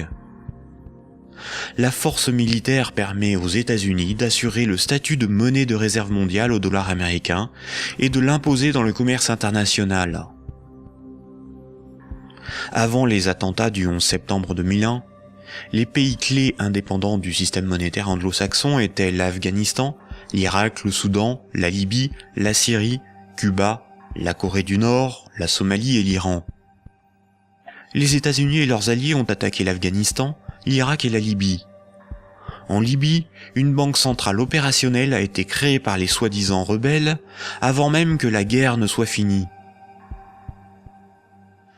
Le colonel Kadhafi, Saddam Hussein et Kennedy ont en commun d'avoir défié la domination du dollar américain du cartel de banques privées qui dirige la Banque fédérale américaine.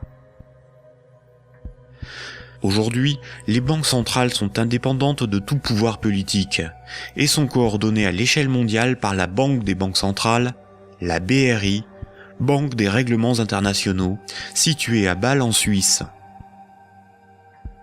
Ce n'est pas une institution publique, elle n'a aucun mandat, ses membres ne sont pas élus, et pourtant c'est probablement le cœur du futur gouvernement mondial. L'application de la loi par les tribunaux, les forces de l'ordre, l'armée, sont comme des services assurés par les États à la corporation bancaire, qui contrôle aussi les plus grandes entreprises du monde. La propagande et la guerre permettent d'étendre la zone d'influence des monnaies, et donc le pouvoir de ceux qui en contrôlent la production. Sans la création monétaire par les banques commerciales privées, l'économie ne pourrait pas se développer, et le financement des États par les impôts et les taxes ne serait pas possible. Par cette dépendance, les intérêts de la corporation bancaire sont aussi ceux de la classe politique. Mayer Amschel Rothschild, célèbre banquier du XVIIe siècle, considéré comme le père de la finance internationale, a triomphalement déclaré ceci. « Donnez-moi le droit d'émettre et de contrôler l'argent d'une nation, et alors, peu m'importe qui fait ses lois. » Est-ce vraiment le peuple qui a le pouvoir ? Démocratie veut dire le pouvoir au peuple.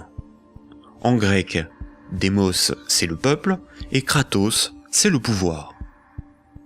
Dans un état de droit, celui qui établit les lois a le pouvoir. En démocratie, c'est le peuple qui écrit et vote les lois. Une aristocratie, c'est le pouvoir au meilleur. En grec, aristos, c'est le meilleur, et kratos, c'est le pouvoir.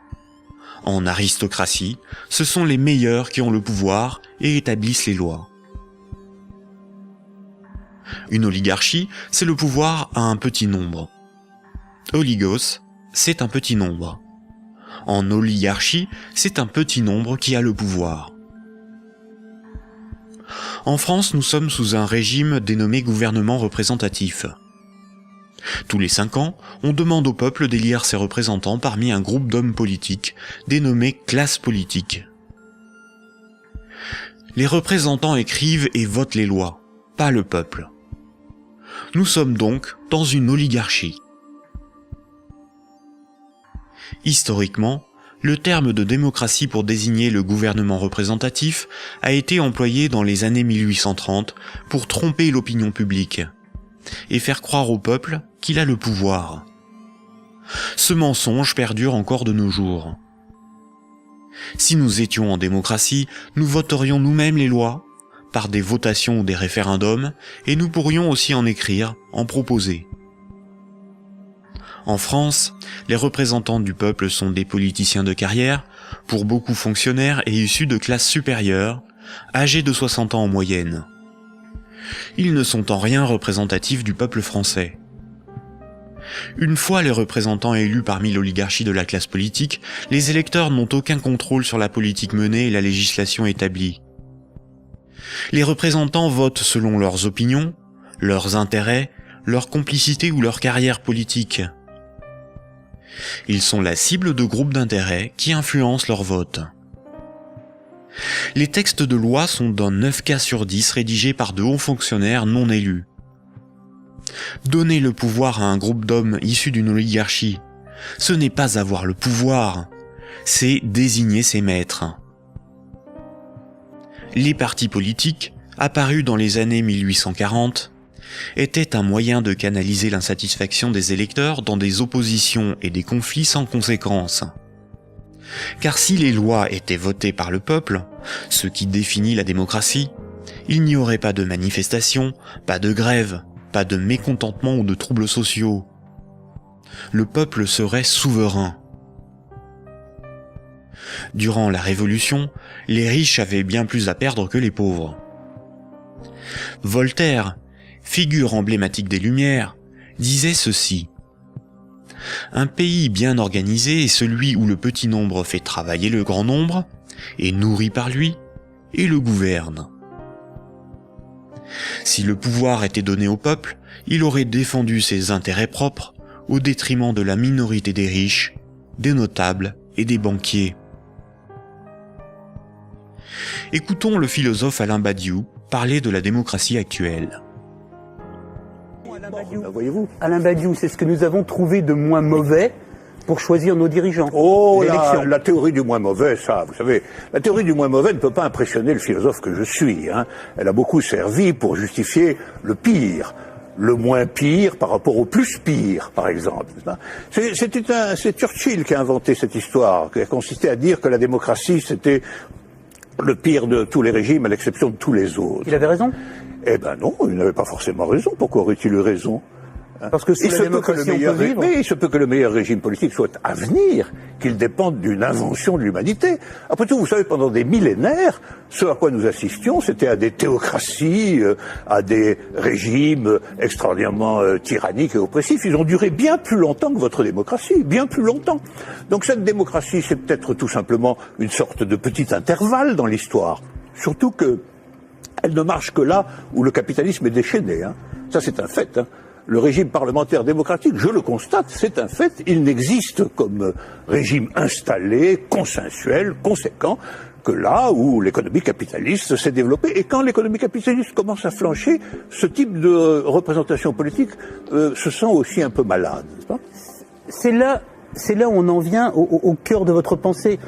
Un tout petit moment d'explication. Vous êtes, Alain Badiou, un de ceux qui avaient revendiqué le mot communisme, alors même que les régimes communistes ou étiquetés communistes étaient effondrés.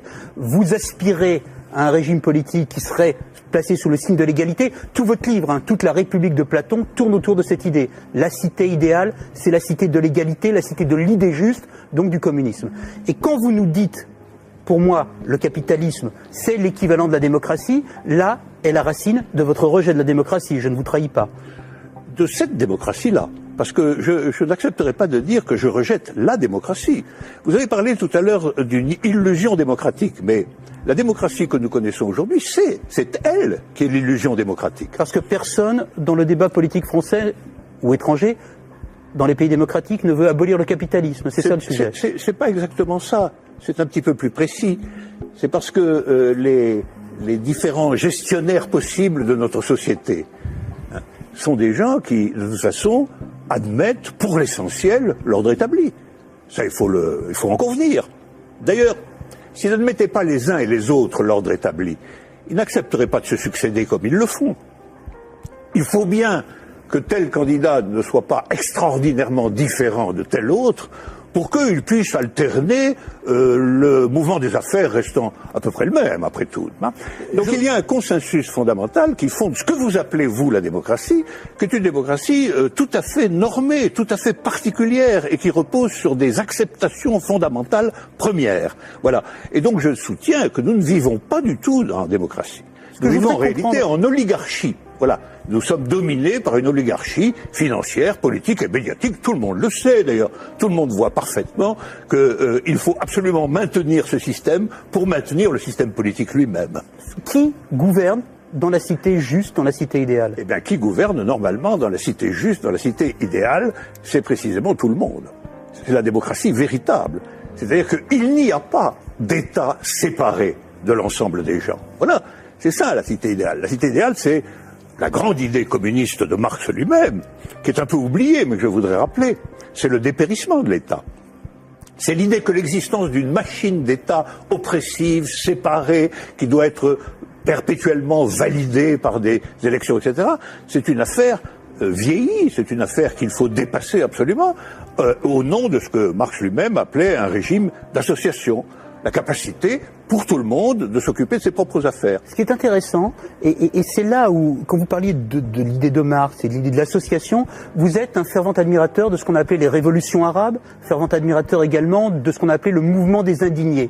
Et ce qui est très intéressant, c'est que votre critique sur les révolutions arabes commence au moment où elle se transforme en processus démocratique électoral avec des élections. Oh ben c'est pas ma critique à moi, c'est d'abord la critique de tous ceux qui ont participé au mouvement dans les pays arabes. Ils ont été légèrement surpris et déconcertés par le résultat des élections. Mais le principe même des élections... Comme moi je l'ai été en mai 68. Eux aussi ils disent élections piège à con maintenant, maintenant qu'ils ont les partis islamistes dits modérés sur le dos. C'est comme si, après une révolution, une tempête révolutionnaire démocratique extraordinaire, on vous présentait un massif parti démocrate chrétien comme le vainqueur des élections. Ben vous seriez un peu étonné tout de même, C'est bien la preuve qu'il y a deux sens du mot démocratie qui ne sont pas du tout homogènes. Sauf que la revendication, Alain Badiou, la revendication du peuple contre les dictateurs, c'était de pouvoir voter. Bon, la revendication du peuple contre les dictateurs, c'était que les dictateurs s'en aillent. Mais c'était leur revendication unanime. Sur la question du vote, il y a eu d'innombrables débats. Comment, quand, dans quelles conditions? Ces débats ont souvent été tranchés par des autorités extérieures au mouvement populaire lui-même. En Égypte, par exemple, ils ont été largement tranchés par l'armée. Autant dire par ce qui restait du régime d'avant. Parce que la révolution a été volée par l'armée. Mais les Tunisiens, par exemple... Le gouvernement représentatif, en ne donnant aucun pouvoir aux pauvres, aux ouvriers et aux paysans, garantit la protection des intérêts des plus puissants et des plus riches. Aujourd'hui encore, le citoyen n'est qu'un électeur, un emprunteur et un consommateur. Il est informé par des médias inféodés aux grands groupes financiers et industriels dont ils sont pour la plupart la propriété.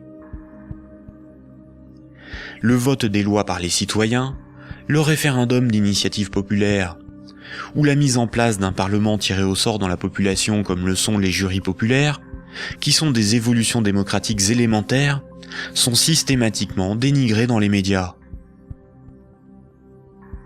L'Union européenne est une organisation soutenue à l'origine par les élites américaines pour éviter l'apparition d'une puissance concurrente en Europe de l'Ouest. Elle est néolibérale et structurellement antidémocratique. Si les peuples européens écrivaient et votaient eux-mêmes les lois de l'Union, Bruxelles ne serait pas la seconde place de lobbying après Washington. L'Union européenne est le royaume de Goldman Sachs et de la haute finance, dont les hommes se retrouvent à la tête de nombreuses institutions et même de certains États. Et nombreuses sont les carrières politiques se prolongeant dans le privé, au service des lobbies ou dans les grandes entreprises. Ce que nous appelons des euros, ce qui est sur notre compte en banque, ce ne sont pas des euros, mais une dette en euros. Ce que nous appelons crédit, prêt ou emprunt, ce n'est qu'une création de monnaie temporaire. Ce que nous appelons démocratie n'est pas une démocratie, mais une oligarchie. Ce que nous appelons un citoyen n'est rien d'autre qu'un électeur. Ces manipulations du langage empêchent les intellectuels, les politiciens, les journalistes et les électeurs de penser le monde. Elles dissimulent avec habileté le pouvoir sans égal des corporations, de la finance et du secteur bancaire.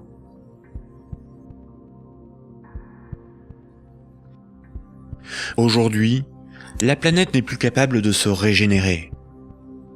L'humanité tout entière est en train de se confronter aux limites de la Terre elle-même et manque de ressources naturelles.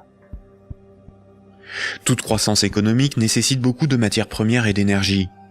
Or, les ressources de la planète sont limitées. Certaines organisations militent pour qu'une nouvelle approche économique et sociale émerge, pour que nous soyons respectueux de notre environnement et sortons d'une logique de compétition, de surconsommation et de conflit. Certains font la promotion de la décroissance. La décroissance permettrait l'équilibre de l'activité humaine et les ressources de la planète.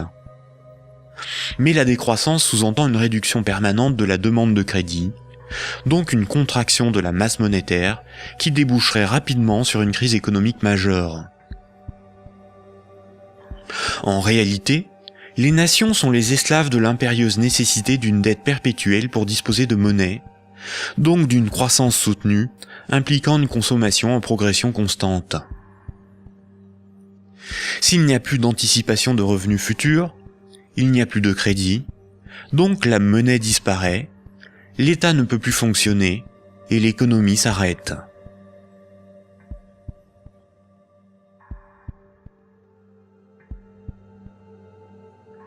La monnaie en circulation est créée par les banques contre intérêt lorsqu'elles accordent des crédits et détruite lors du remboursement des crédits.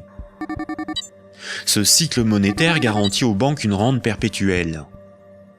Les créanciers sont les banques et le secteur financier, et les débiteurs sont le reste du monde. Notre système économique n'est en rien libéral, puisque nous sommes dépendants des banques pour réaliser le moindre échange économique. Nous ne sommes pas libres de ne pas être endettés. La rareté de la monnaie organise la concurrence entre les individus, entre les entreprises, entre les nations. Les banques créent la monnaie en fonction de leurs propres intérêts et non en fonction de l'intérêt général. Les conflits armés sont plus lucratifs que la diplomatie. La concurrence, plus dépensière que la coopération. La spéculation, plus rentable que le social. Si les banques pouvaient nous vendre l'air que l'on respire, elles le feraient. Pour certains philosophes des siècles passés, voici l'ordre naturel des choses. Le divin représente l'ordre supérieur. L'ordre moral est guidé par le divin, par le sacré. L'ordre politique est guidé, lui, par la morale. Et la finance, elle, est au service de l'ordre politique. Mais si la monnaie n'est plus le reflet des échanges économiques de ceux qui créent les richesses réelles, mais le moyen par lequel ces richesses réelles sont échangées, l'argent devient le maître du monde. Une inversion des ordres s'opère. Le divin est remplacé par l'argent. N'a de valeur que ce qui a un prix. Les marchés font office de morale. Rien ne doit enfreindre les lois du marché, bénéfiques pour l'humanité. La finance est au service des marchés. Les financiers sont les nouveaux prophètes, ils défendent l'immanente main invisible. La politique et l'État sont au service de la finance, car ils en sont dépendants. Ils sont forcés de défendre les intérêts de la finance au détriment de ceux des peuples. Frédéric Bastiat, économiste politique au XIXe siècle, disait ceci. Quand le pillage devient un moyen d'existence pour un groupe d'hommes qui vit au sein de la société, ce groupe finit par créer pour lui-même tout un système juridique qui autorise le pillage et un code moral qui le glorifient.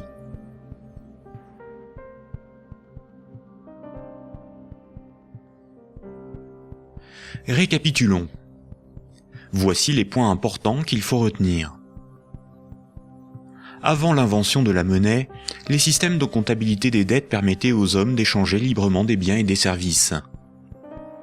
Il était simplement noté ce qui était donné ou les services rendus, à qui et quand, de sorte à s'assurer que chacun donnait autant qu'il recevait. Les hommes se faisaient confiance, c'est ce qui leur permettait de se faire crédit. C'est environ 700 ans avant Jésus-Christ que la monnaie a été créée comme un outil de domination au service de souverains ou d'États. Le souverain payait ses soldats avec une monnaie qu'il fabriquait lui-même. Les soldats forçaient les paysans à accepter cette monnaie comme paiement. Le souverain s'assurait que personne d'autre ne produisait cette monnaie. Les faux monnayeurs étaient sévèrement punis. Le souverain levait ensuite un impôt dans sa propre monnaie. Les paysans étaient donc obligés de se procurer de la monnaie du souverain pour payer leurs impôts et éviter de finir esclaves, emprisonnés ou pendus. La monnaie permettait donc au souverain de payer son armée, de maintenir l'ordre par la violence et d'extorquer des biens et services à ses sujets. Dès lors, le terme de dette a été progressivement dévoyé. On disait que ceux qui ne payaient pas leurs impôts avaient une dette envers le souverain. C'est faux. Pour qu'un sujet ait une dette envers le souverain, il aurait fallu que le souverain lui ait d'abord donné quelque chose de valeur. Or, le souverain exigeait avec violence et sans contrepartie de la monnaie qu'il était le seul à fabriquer. Le mythe de la monnaie remplaçant le troc masque le fait que celui qui a le pouvoir de créer la monnaie peut s'approprier le travail d'autrui sans contrepartie. De nos jours, les institutions qui créent la monnaie sont les banques commerciales privées dont le but est le profit. Elles créent la monnaie lorsqu'elles accordent des crédits, et elles détruisent la monnaie lorsque les emprunteurs remboursent leurs crédits. En fonction de leur bilan, les banques créent aussi de la monnaie à partir de rien pour leurs propres dépenses. Quand, par exemple, on demande du pain à quelqu'un, il est bien normal de le lui rendre plus tard. On a une dette envers cette personne. C'est la morale qui nous dicte ce comportement, à juste titre.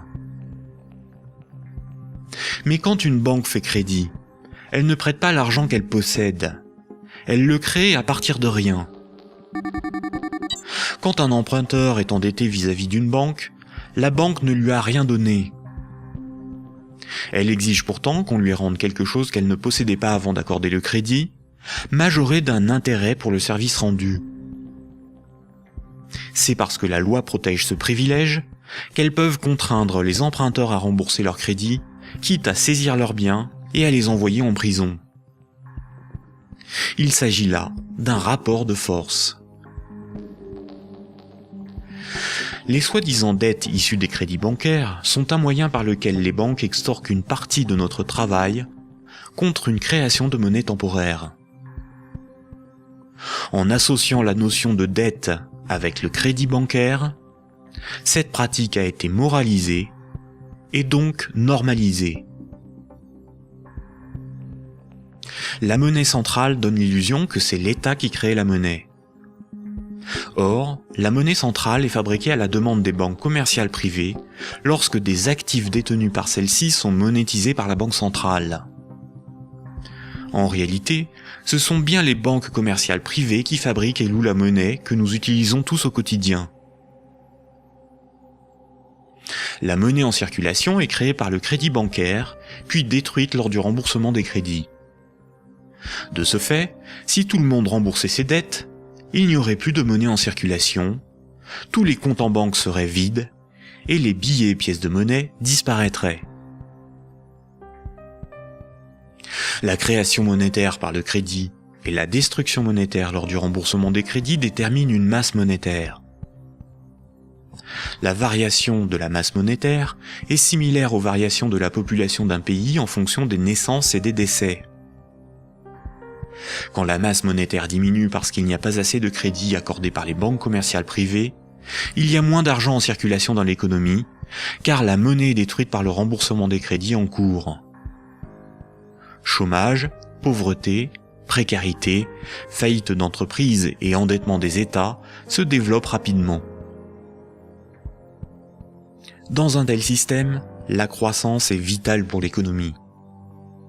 Les entreprises, les particuliers et les États s'endettent auprès du système bancaire pour assurer une augmentation constante et exponentielle de la masse monétaire. S'ils n'empruntent plus, ou que les banques n'accordent plus de crédit, comme c'est le cas depuis la crise financière de 2008, la monnaie disparaît à cause de la destruction monétaire et une grave crise économique survient rapidement. Sans dette, il n'y a pas de monnaie. Sans monnaie, il n'y a pas d'économie, les nations ne peuvent pas s'échanger ce qu'elles produisent. Donc sans dette, il n'y a pas d'économie. Ce système oblige l'ensemble de la société, des États, des nations, à être perpétuellement endettés et donc à enrichir les banquiers et la finance simplement pour disposer de monnaie pour leurs échanges économiques. C'est par ce principe que le système bancaire a servi le monde économique à son profit, sans contrepartie productive.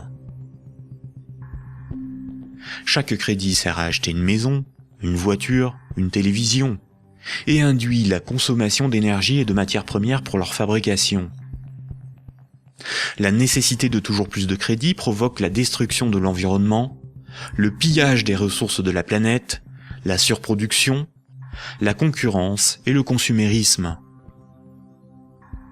Tant que chaque unité de monnaie, chaque euro, sera issu d'un crédit bancaire, les banques gouverneront le monde et l'humanité pillera la planète et détruira l'environnement pour enrichir l'oligarchie financière.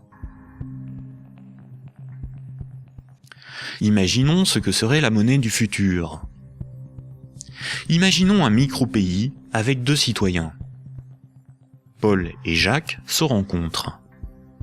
Leurs comptes sont à 0.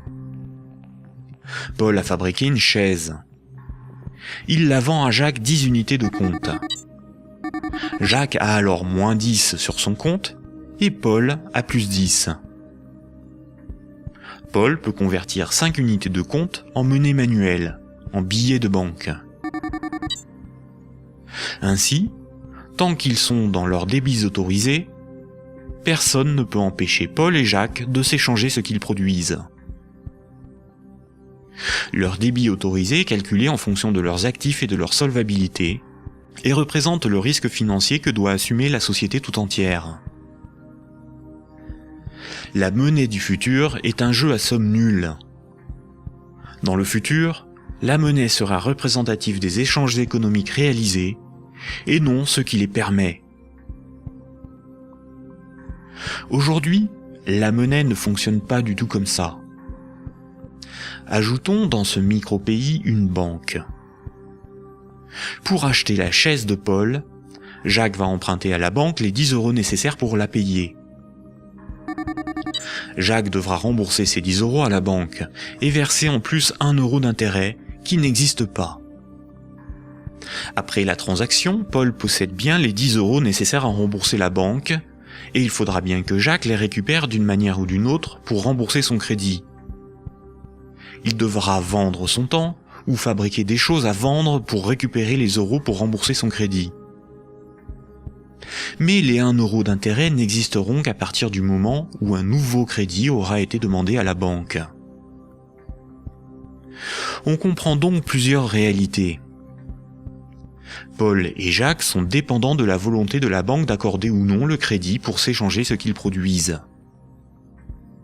Ils sont obligés malgré eux d'enrichir la banque en achetant de la monnaie temporaire, qui sera détruite lors du remboursement des crédits. Le remboursement des intérêts oblige Paul et Jacques à perpétuellement emprunter à la banque pour pouvoir la rembourser.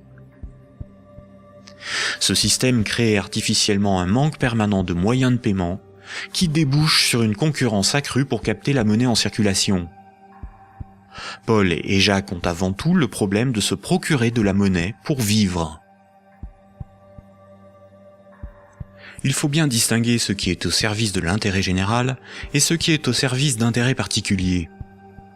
L'intérêt général, c'est l'intérêt du plus grand nombre, des nations dans leur ensemble.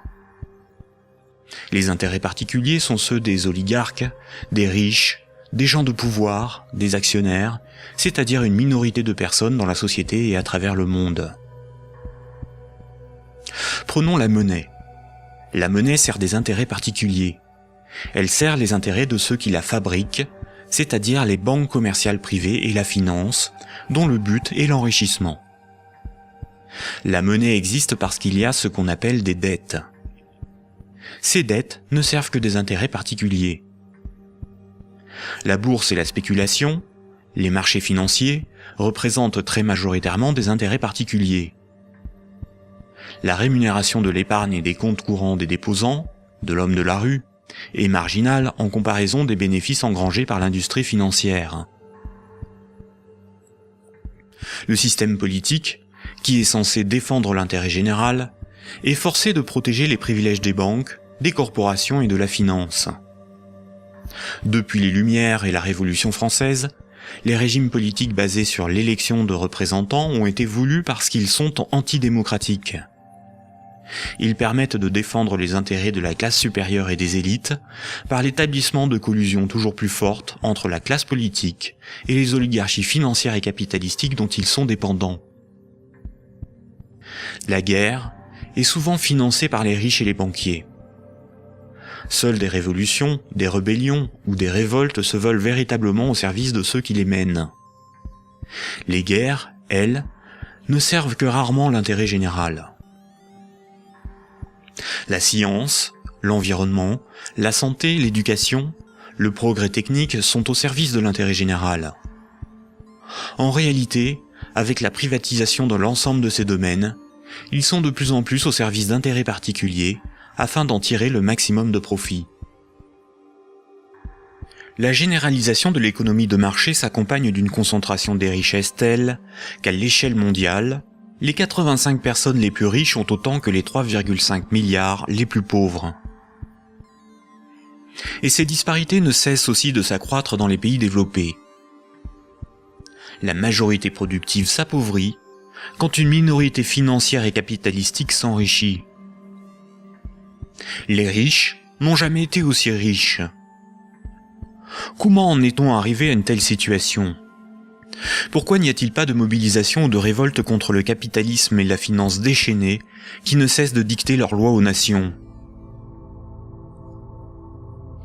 La dictature parfaite serait une dictature qui aurait les apparences de la démocratie, une prison sans murs dont les prisonniers ne songeraient pas à s'évader. Un système d'esclavage où, grâce à la consommation et au divertissement, les esclaves auraient l'amour de leur servitude. Aldous Huxley, dans Le meilleur des mondes. La croissance, essentielle à la domination de la finance, nécessite des travailleurs consommateurs dociles et manipulables. La télévision les divertit par les jeux, les séries, le voyeurisme de la télé-réalité et un flot d'informations brutes, sans aucune analyse, ne jouant que sur la force des images, l'émotionnel et les peurs primaires. On y fait l'apologie de l'oligarchie, des idoles, du consumérisme, de la légèreté, du sexe et de la bêtise. Consommer, c'est être libre et heureux, réfléchir est futile et ennuyeux. Le vocabulaire est réduit, le sens des mots dévoyé, de sorte qu'il n'est plus possible de penser la réalité. L'éducation est réduite à une forme de conditionnement à la servitude et d'insertion professionnelle. Un individu inculte n'a qu'un horizon de pensée limité, et plus sa pensée est bornée à des préoccupations futiles, moins il peut se révolter.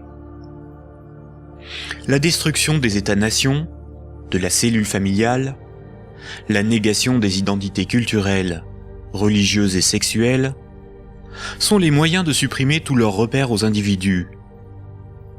Ils n'ont alors ni l'environnement social et institutionnel, ni les ressources mentales pour s'opposer à la domination mondiale des multinationales et de l'oligarchie financière, politique et capitalistique. Il faut comprendre que la télévision, la radio et la presse sont des médias unidirectionnels, alors que l'Internet est multidirectionnel. Les médias unidirectionnels sont maîtrisés par un petit nombre de personnes soigneusement sélectionnées par les oligarchies politiques et financières pour délivrer des programmes servant leurs intérêts. L'opinion du citoyen est ainsi formatée, maîtrisée, contrôlée. À l'inverse, sur l'Internet, tous les intellectuels, philosophes et journalistes peuvent s'exprimer, partager leurs analyses, et le citoyen peut librement choisir ses sources d'information, partager ses opinions et en débattre. Pour maîtriser la liberté de l'Internet, l'oligarchie crée une fausse dissidence sous la forme de médias qui semblent subversifs, comme Mediapart, Rue 89, Le Canard enchaîné, le magazine Marianne, ou encore des organisations comme Wikileaks, dont la fonction est de canaliser les citoyens les plus critiques sur des sujets sans importance, d'organiser leur indignation, de monter les uns contre les autres, et de décrédibiliser les analyses réellement subversives. Et quand le prêt-à-penser perd trop de terrain, la liberté d'opinion et d'expression n'existe plus. L'Internet tout entier est diabolisé au nom de la démocratie, de la République, ou encore de la lutte contre un terrorisme fictif ou fabriqué. Les grands médias qualifient de racistes, de terroristes, de fascistes, de xénophobes, d'antisémites, de négationnistes, de conspirationnistes ceux qui analysent les faits, critiquent le système et tentent d'en exposer les fondements. Ces grossiers amalgames visent à empêcher le public d'écouter leurs discours, d'étudier leurs arguments et de débattre de leurs idées. Tout comme ce sont les banques qui décident ce qui doit être financé en fonction de leurs intérêts, dans les médias dominants, c'est l'oligarchie qui décide l'information qui doit être diffusée en fonction là aussi de ses propres intérêts. Le contrôle du vecteur soit de la richesse, c'est-à-dire la monnaie, soit de la connaissance et des idées, c'est-à-dire les médias, soit encore du système législatif, c'est-à-dire le gouvernement représentatif non démocratique, sont les instruments de la domination des oligarchies. Dès lors, il ne faut pas tomber dans la provocation, l'extrémisme ou la violence. La violence et la provocation sont ce que le système attend pour justifier la censure, le contrôle d'Internet et la mise en place d'un État policier. Il ne faut pas non plus dépenser son énergie sur des détails. Il faut au contraire remettre en cause les fondamentaux sur lesquels repose ce système de domination. Tous les mouvements progressistes, sociaux ou alternatifs, quelle que soit leur forme, associations, partis politiques, ONG, et quelle que soit leur cause, devraient faire la promotion de 3 changements décisifs pour le monde de demain. Premier point. Remettre la création monétaire au service de l'intérêt général. Tant que ce sont les banques qui décident ce qui mérite d'être ou de ne pas être financé en fonction de leurs propres intérêts, le pouvoir politique et le libéralisme ne sont qu'illusions. Les banques ne sont pas là pour faire du social ou de l'investissement. Elles sont là pour faire des profits en prenant le moins de risques possible. Deuxième point. La création monétaire par le crédit à intérêt et la destruction monétaire lors du remboursement des crédits forment un système pyramidal obligeant l'humanité à détruire la planète pour le seul profit de la finance. Nous devons mettre en place un système monétaire permettant d'adapter notre niveau de vie aux ressources de la planète et garantir ainsi un environnement viable aux générations futures. Troisième point, instaurer un système politique réellement démocratique. Seule une véritable démocratie permettra de garantir que les 2 premiers points sont durablement défendus. Contrairement à ce que les élites veulent nous faire croire, des peuples éclairés sont tout à fait à même d'établir une politique qui défend leurs propres intérêts et les intérêts des générations futures. Ces 3 points sont intimement liés. Sans une monnaie réellement publique, le lobby bancaire aura toujours la capacité de faire plier les gouvernements et changer les institutions. Un régime réellement démocratique, où c'est le peuple qui vote lui-même les lois, permet à la nation de s'opposer à toute privatisation de la monnaie et est la garante du maintien de la finance au service de l'intérêt général. Une création monétaire publique et l'instauration d'une véritable démocratie sont indissociables, car l'un est le garant de l'autre. Voici quelques mouvements citoyens dont les propositions permettraient des évolutions majeures de la société. La monnaie permanente, le 100% monnaie ou smart. La monnaie permanente s'oppose à la monnaie d'endettement.